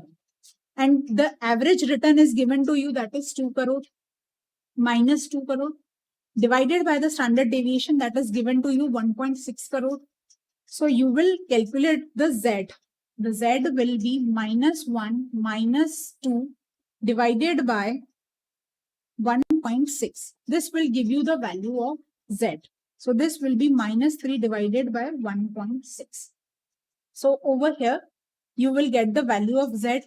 Now you are given the normal distribution table giving you the area between mean and Z. Between mean and Z, that means it is giving you the area between mean and Z, that is positive Z. So this area is given to you. Okay. This area is given to you and you want to calculate the difficulty probability. Now, what does this mean? Over here, when you calculate your Z will be minus 1.875. That means this is your midpoint 0. Okay. Over here, your return is 2 crore. Now, you are at a level of minus 1 crore. You need the value of Z at this. Over here, you have calculated this value. This is minus 1.875. This is your Z value over here.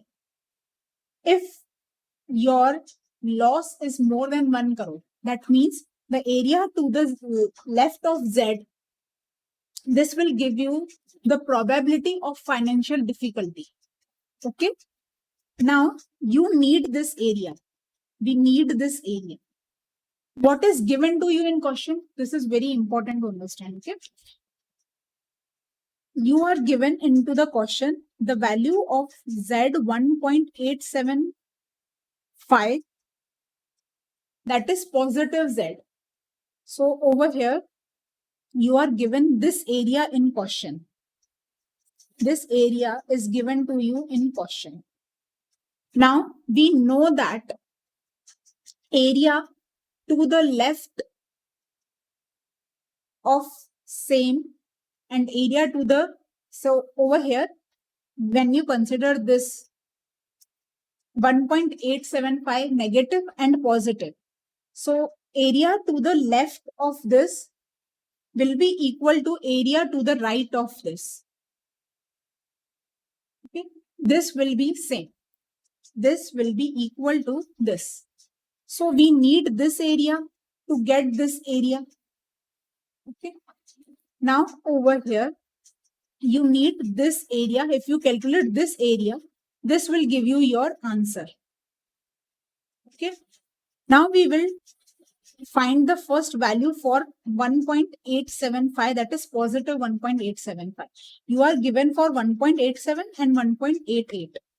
So for 1.87, the value given to you is 0.4693.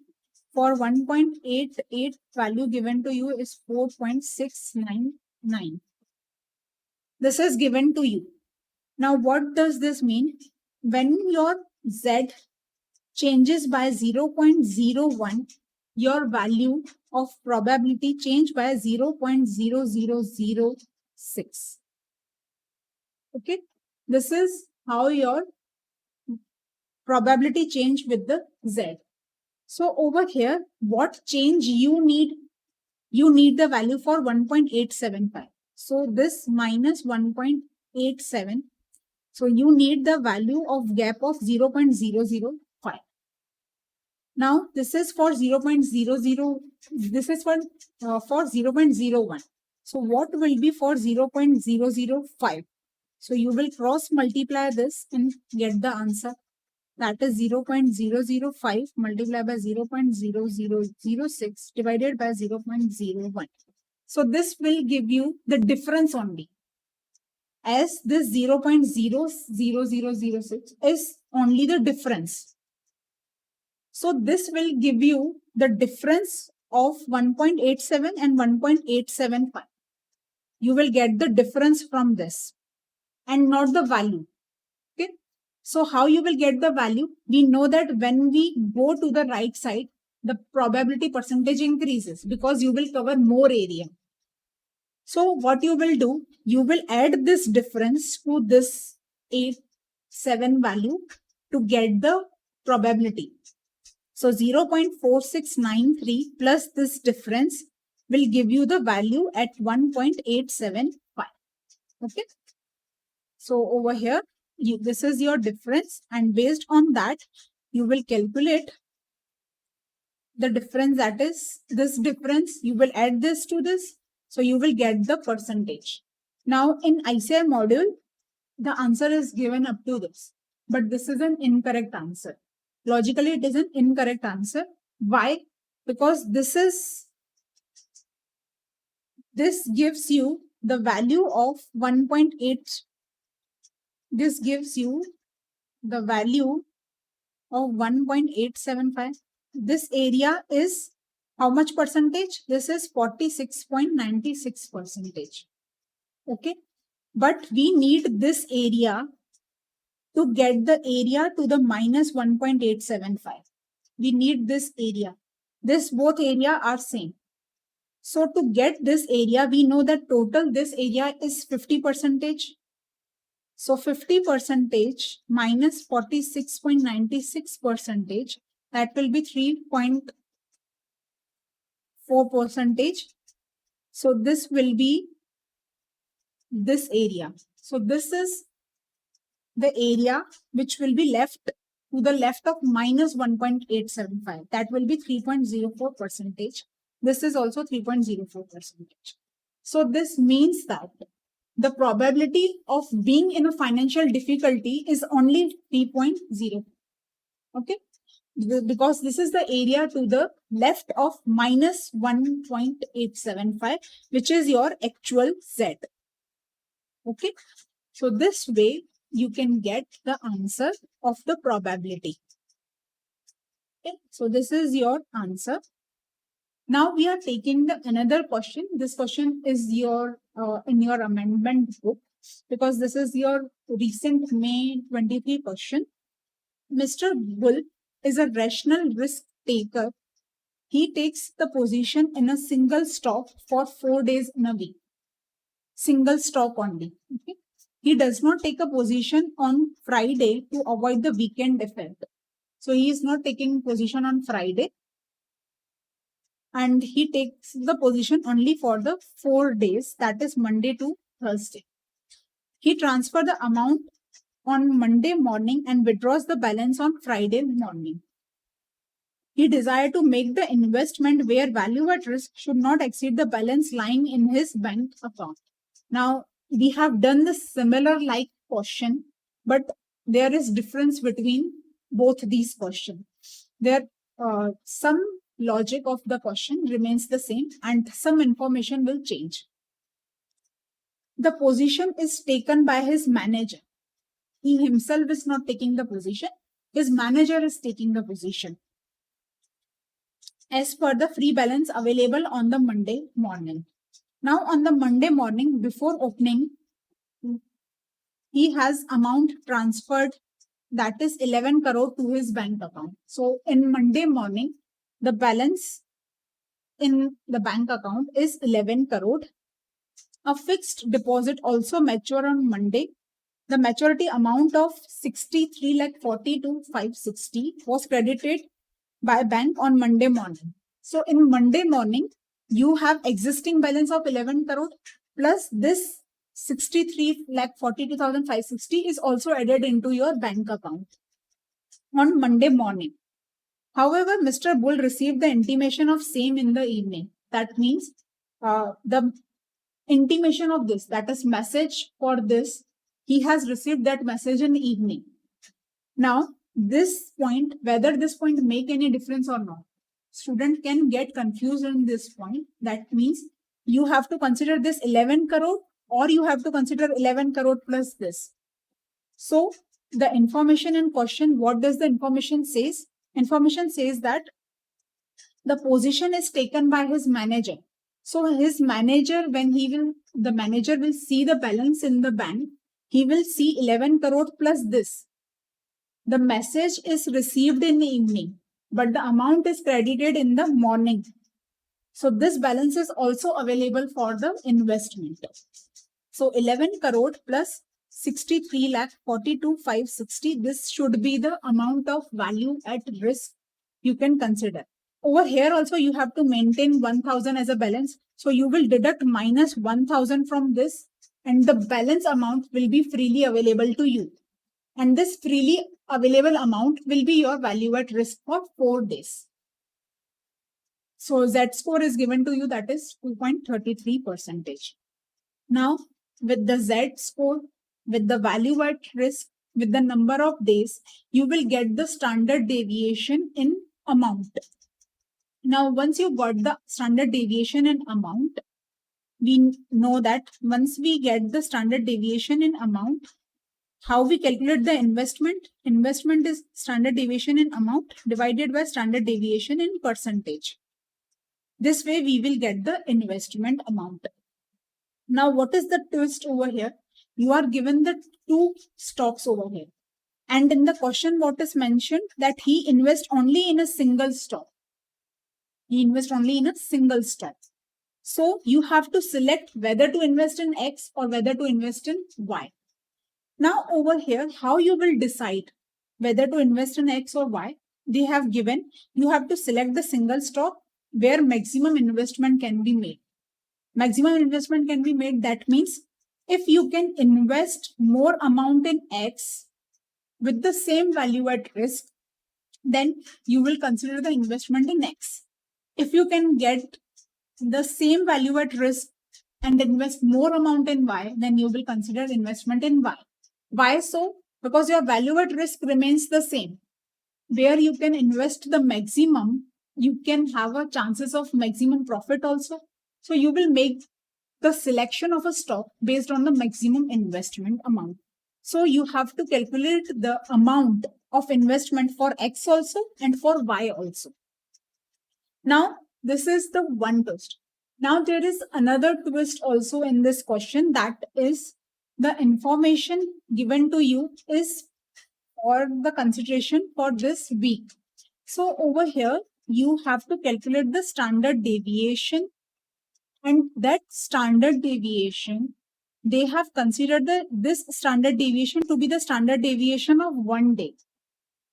They have not considered this for 1 week, that is 7 days, or they can consider it for 4 days. That means they are trading for 4 days. So they can consider this standard deviation for 4 days also. But ICI, instead of this, they have simply considered this as a standard deviation of 1 day. Okay, this is a twist point in this question. The students may get confused with this line. Over here, ICI has taken this as a standard deviation for 1 day. So the calculations will be made simple. So over here, how you will calculate the standard deviation? You are given with the return probability. So when you are given with the return and probability, you will have to calculate the return multiply by probability. When you multiply return with the probability, you will get the average return. This is your average return. Now, once you get the average return, how you will calculate the standard deviation? So, standard deviation will be average return minus,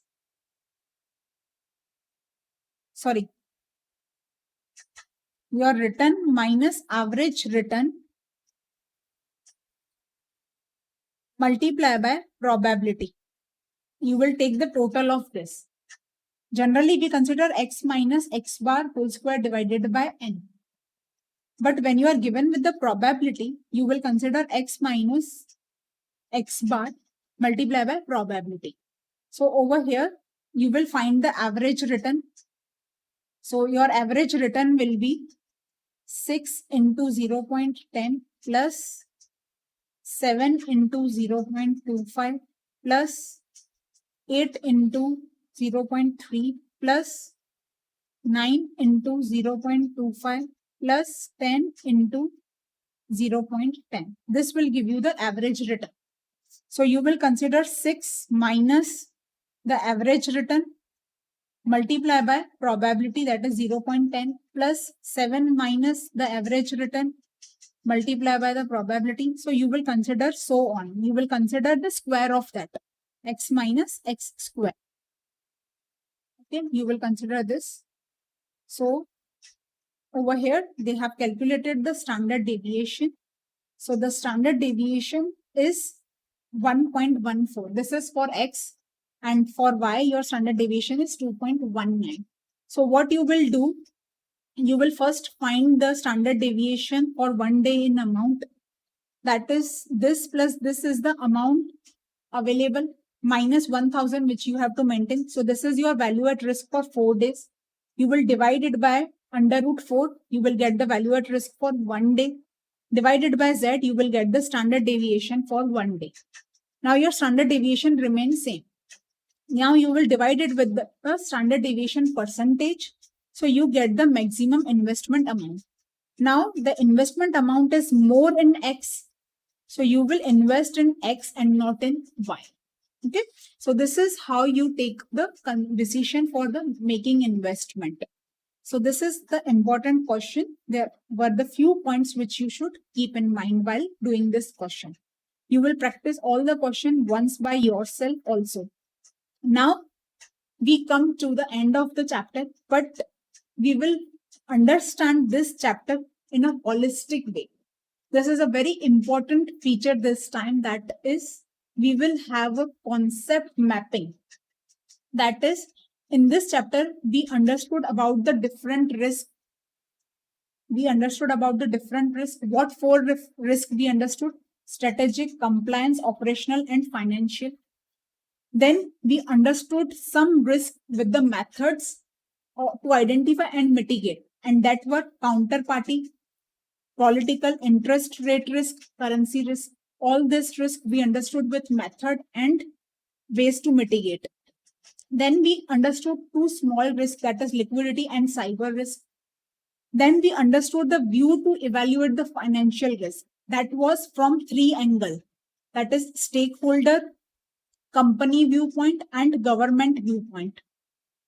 Okay. Then we understood the value at risk concept explanation. We understood features, we understood application, and then we took the practical portion.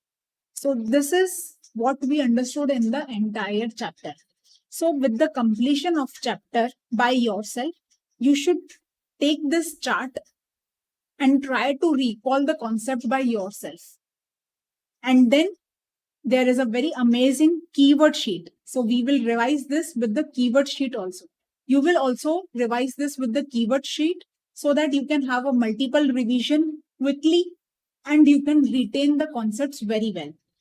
So in strategic, we understood that strategy can be less effective due to consumer demand, technology, competitive, senior management. We understood 3 examples. Then we understood compliance risk, where there can be non-compliance lead to penalties. There was a sugar business example. Then operational risk, where operational problems of people and process can lead to the losses. Then financial risk due to financial factor of price, exchange rate, interest rate, and credit rating. So Next question was counterparty. So in that, non-honoring of the obligation, non-delivery, and non-repayment. All these are covered in the counterparty. Credit risk also is a part of a counterparty. Then methods, you cannot get, if you not get resources, or there is restriction by government, or the party declines, let down, or insolvent. Then how to manage? You will take a due diligence, inspect the party, then decide their limit, do not overcommit, review limit, take action, exercise guarantee. All these were techniques to manage the counterparty. Then political risk, it was faced generally by the overseas investors due to host government. How it can be? Reasons can be restriction on three of money: borrowing, conversion, remittance. And 3P, intervention of government, that is price control, patent, or properties. They destroy the properties, patent being invalidate, or they have a price control on your products. This way you can face the political risk, and the methods to identify are having the risk also, and you can refer the government ranking also. You can inquire in the embassies, see the economic conditions, and to manage that, you have to be vocal for local. So you will make local sourcing, local financing, prior negotiation, or you will enter into the joint venture. We consider the example of Vodafone Idea. Then interest rate risk, that is with the change in interest rate, your assets value change. So you will see what is the action, monetary policy by government, any action by government. You will see the how industry is working, how economic growth is having. You will see the stock market and foreign investment also to understand the interest rate risk. Now this is managed with the derivatives, future options, forward swaps. Next was the currency risk, which is due to the exchange rate, which affect the importer and exporter. In that also, you have to see government action, change in government. You have to see interest rate and inflation rate as per interest rate parity and purchase power parity. Then you will see the extraordinary circumstances, natural calamities, or war-like situations. Then to manage, you will use the derivative instruments. Then was the liquidity risk, inability to meet the liabilities when due. You don't have the sufficient cash, and this is very important for the banking. Then we understood three views of the financial risk. Stakeholder, they see the financial gearing ratio, high gearing, high risk. From company, they see they don't have borrowed excess and they have not lent to the one who will default. From government, the failure of a bank or downgrade of the institution will lead to the financial risk from the government viewpoint. Then value at risk topic. This gives you answer to the two question: what is the worst case scenario and how much investment will be lost. Then features, they have three components: time, confidence level, and loss. It is having the time horizon. It is based on a statistical method, that is standard deviation. It considers the probability into consideration. It considers Z-score also, and it is the way to control the risk. Then application, to measure the maximum possible loss, to set the benchmark for performance, as an asset liability tool for bank, to fix the limit for front office employee, and to decide the trading strategy. So this is a quick revision for your chapter. You can revise this chapter multiple times, and then with the conceptual knowledge, you can solve any MCQ. We will consider the MCQs little later because MCQs are in under process. We are framing the MCQs because ICI till now, ICI has not launched any MCQs. So if ICI release any sample MCQs, we will incorporate that also. So with the knowledge, you can try to solve the MCQs, and we will also take a session on MCQs discussion also. But you can try by yourself also. Now, we will take a practical example, practical application of value at risk also. So this is an HSBC report which is a risk review report.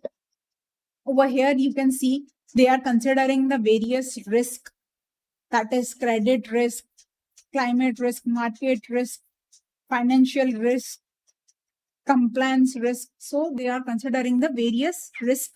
This is their risk report, and we are considering the treasury risk. So this is the risk in their investment, in their portfolio. So over here, you will see that they have taken the step to reduce the duration risk. Now we will understand about the duration topic also in the other chapters. And this risk reduction lowered the hold to collect and sell stressed value at risk exposure of the portfolio from $3.63 billions to $2.15 billion. So now your value at risk is $2.15 billion, then $3.63 billion. So this is, they have managed their value at risk. So all these are a very, very practical topics and not just a theoretical concepts. We will look up to further more information also over here. So this is the entire report of them. So they are having the entire disclosure, how they have calculated. They will also mention about the value at risk over here. See, non-trading value at risk. So they have calculated for the value at risk for the non-trading portfolio also. So they have considered what is the sensitivity.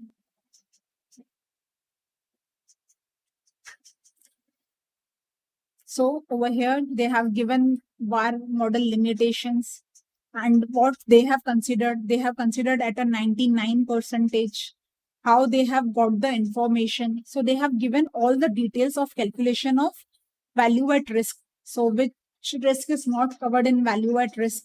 So they have given all the information about that, and they have also given the value of risk. So this is your trading value at risk at 99% for 1 day. So this is your table of value at risk for 1 day on a foreign exchange and commodity. So in 2022, it is 15.4 million. Earlier, it was 9.1 million. And at the interest rate risk, value at risk is $40 million. Earlier, it was 25.9. In equity, it is 18.6. So they have calculated the value at risk for multiple other divisions, for equity, for interest rate, for foreign exchange and commodity. So this is how they have calculated their value at risk. Okay. So all this is very, very practical topics. So we end our chapter over here. You will revise this chapter very well. You will revise it with the concept notes. You will see the questions. So if there is practical question, you will practice the practical questions also. There are likely less chances for the theory question because they can cover the theory in MCQ. So you should revise the keywords so that MCQ is tested on any topic. You can do it very well. We have understood each and every topic in very much detail. You will revise once with the concept notes with the examples. Then you will revise the keywords and try to write the keyword practice sheet by yourself. Write the keywords by yourself and then appear for the test. So when you appear for the test, you are done and sorted with this chapter. So you have captured this chapter with a much confidence. So you will not delay the test for a later period. For a later period, you will have a full test. So you will take the advantage of chapter-wise test. You will attend the test of this chapter and see what you are lacking on. And if there is any doubt, you can approach me on WhatsApp. There is very simple approach. You can message me on WhatsApp and I will answer it as soon as possible. Within 1 day, I will try to answer that. So revise this chapter very well and have a good day.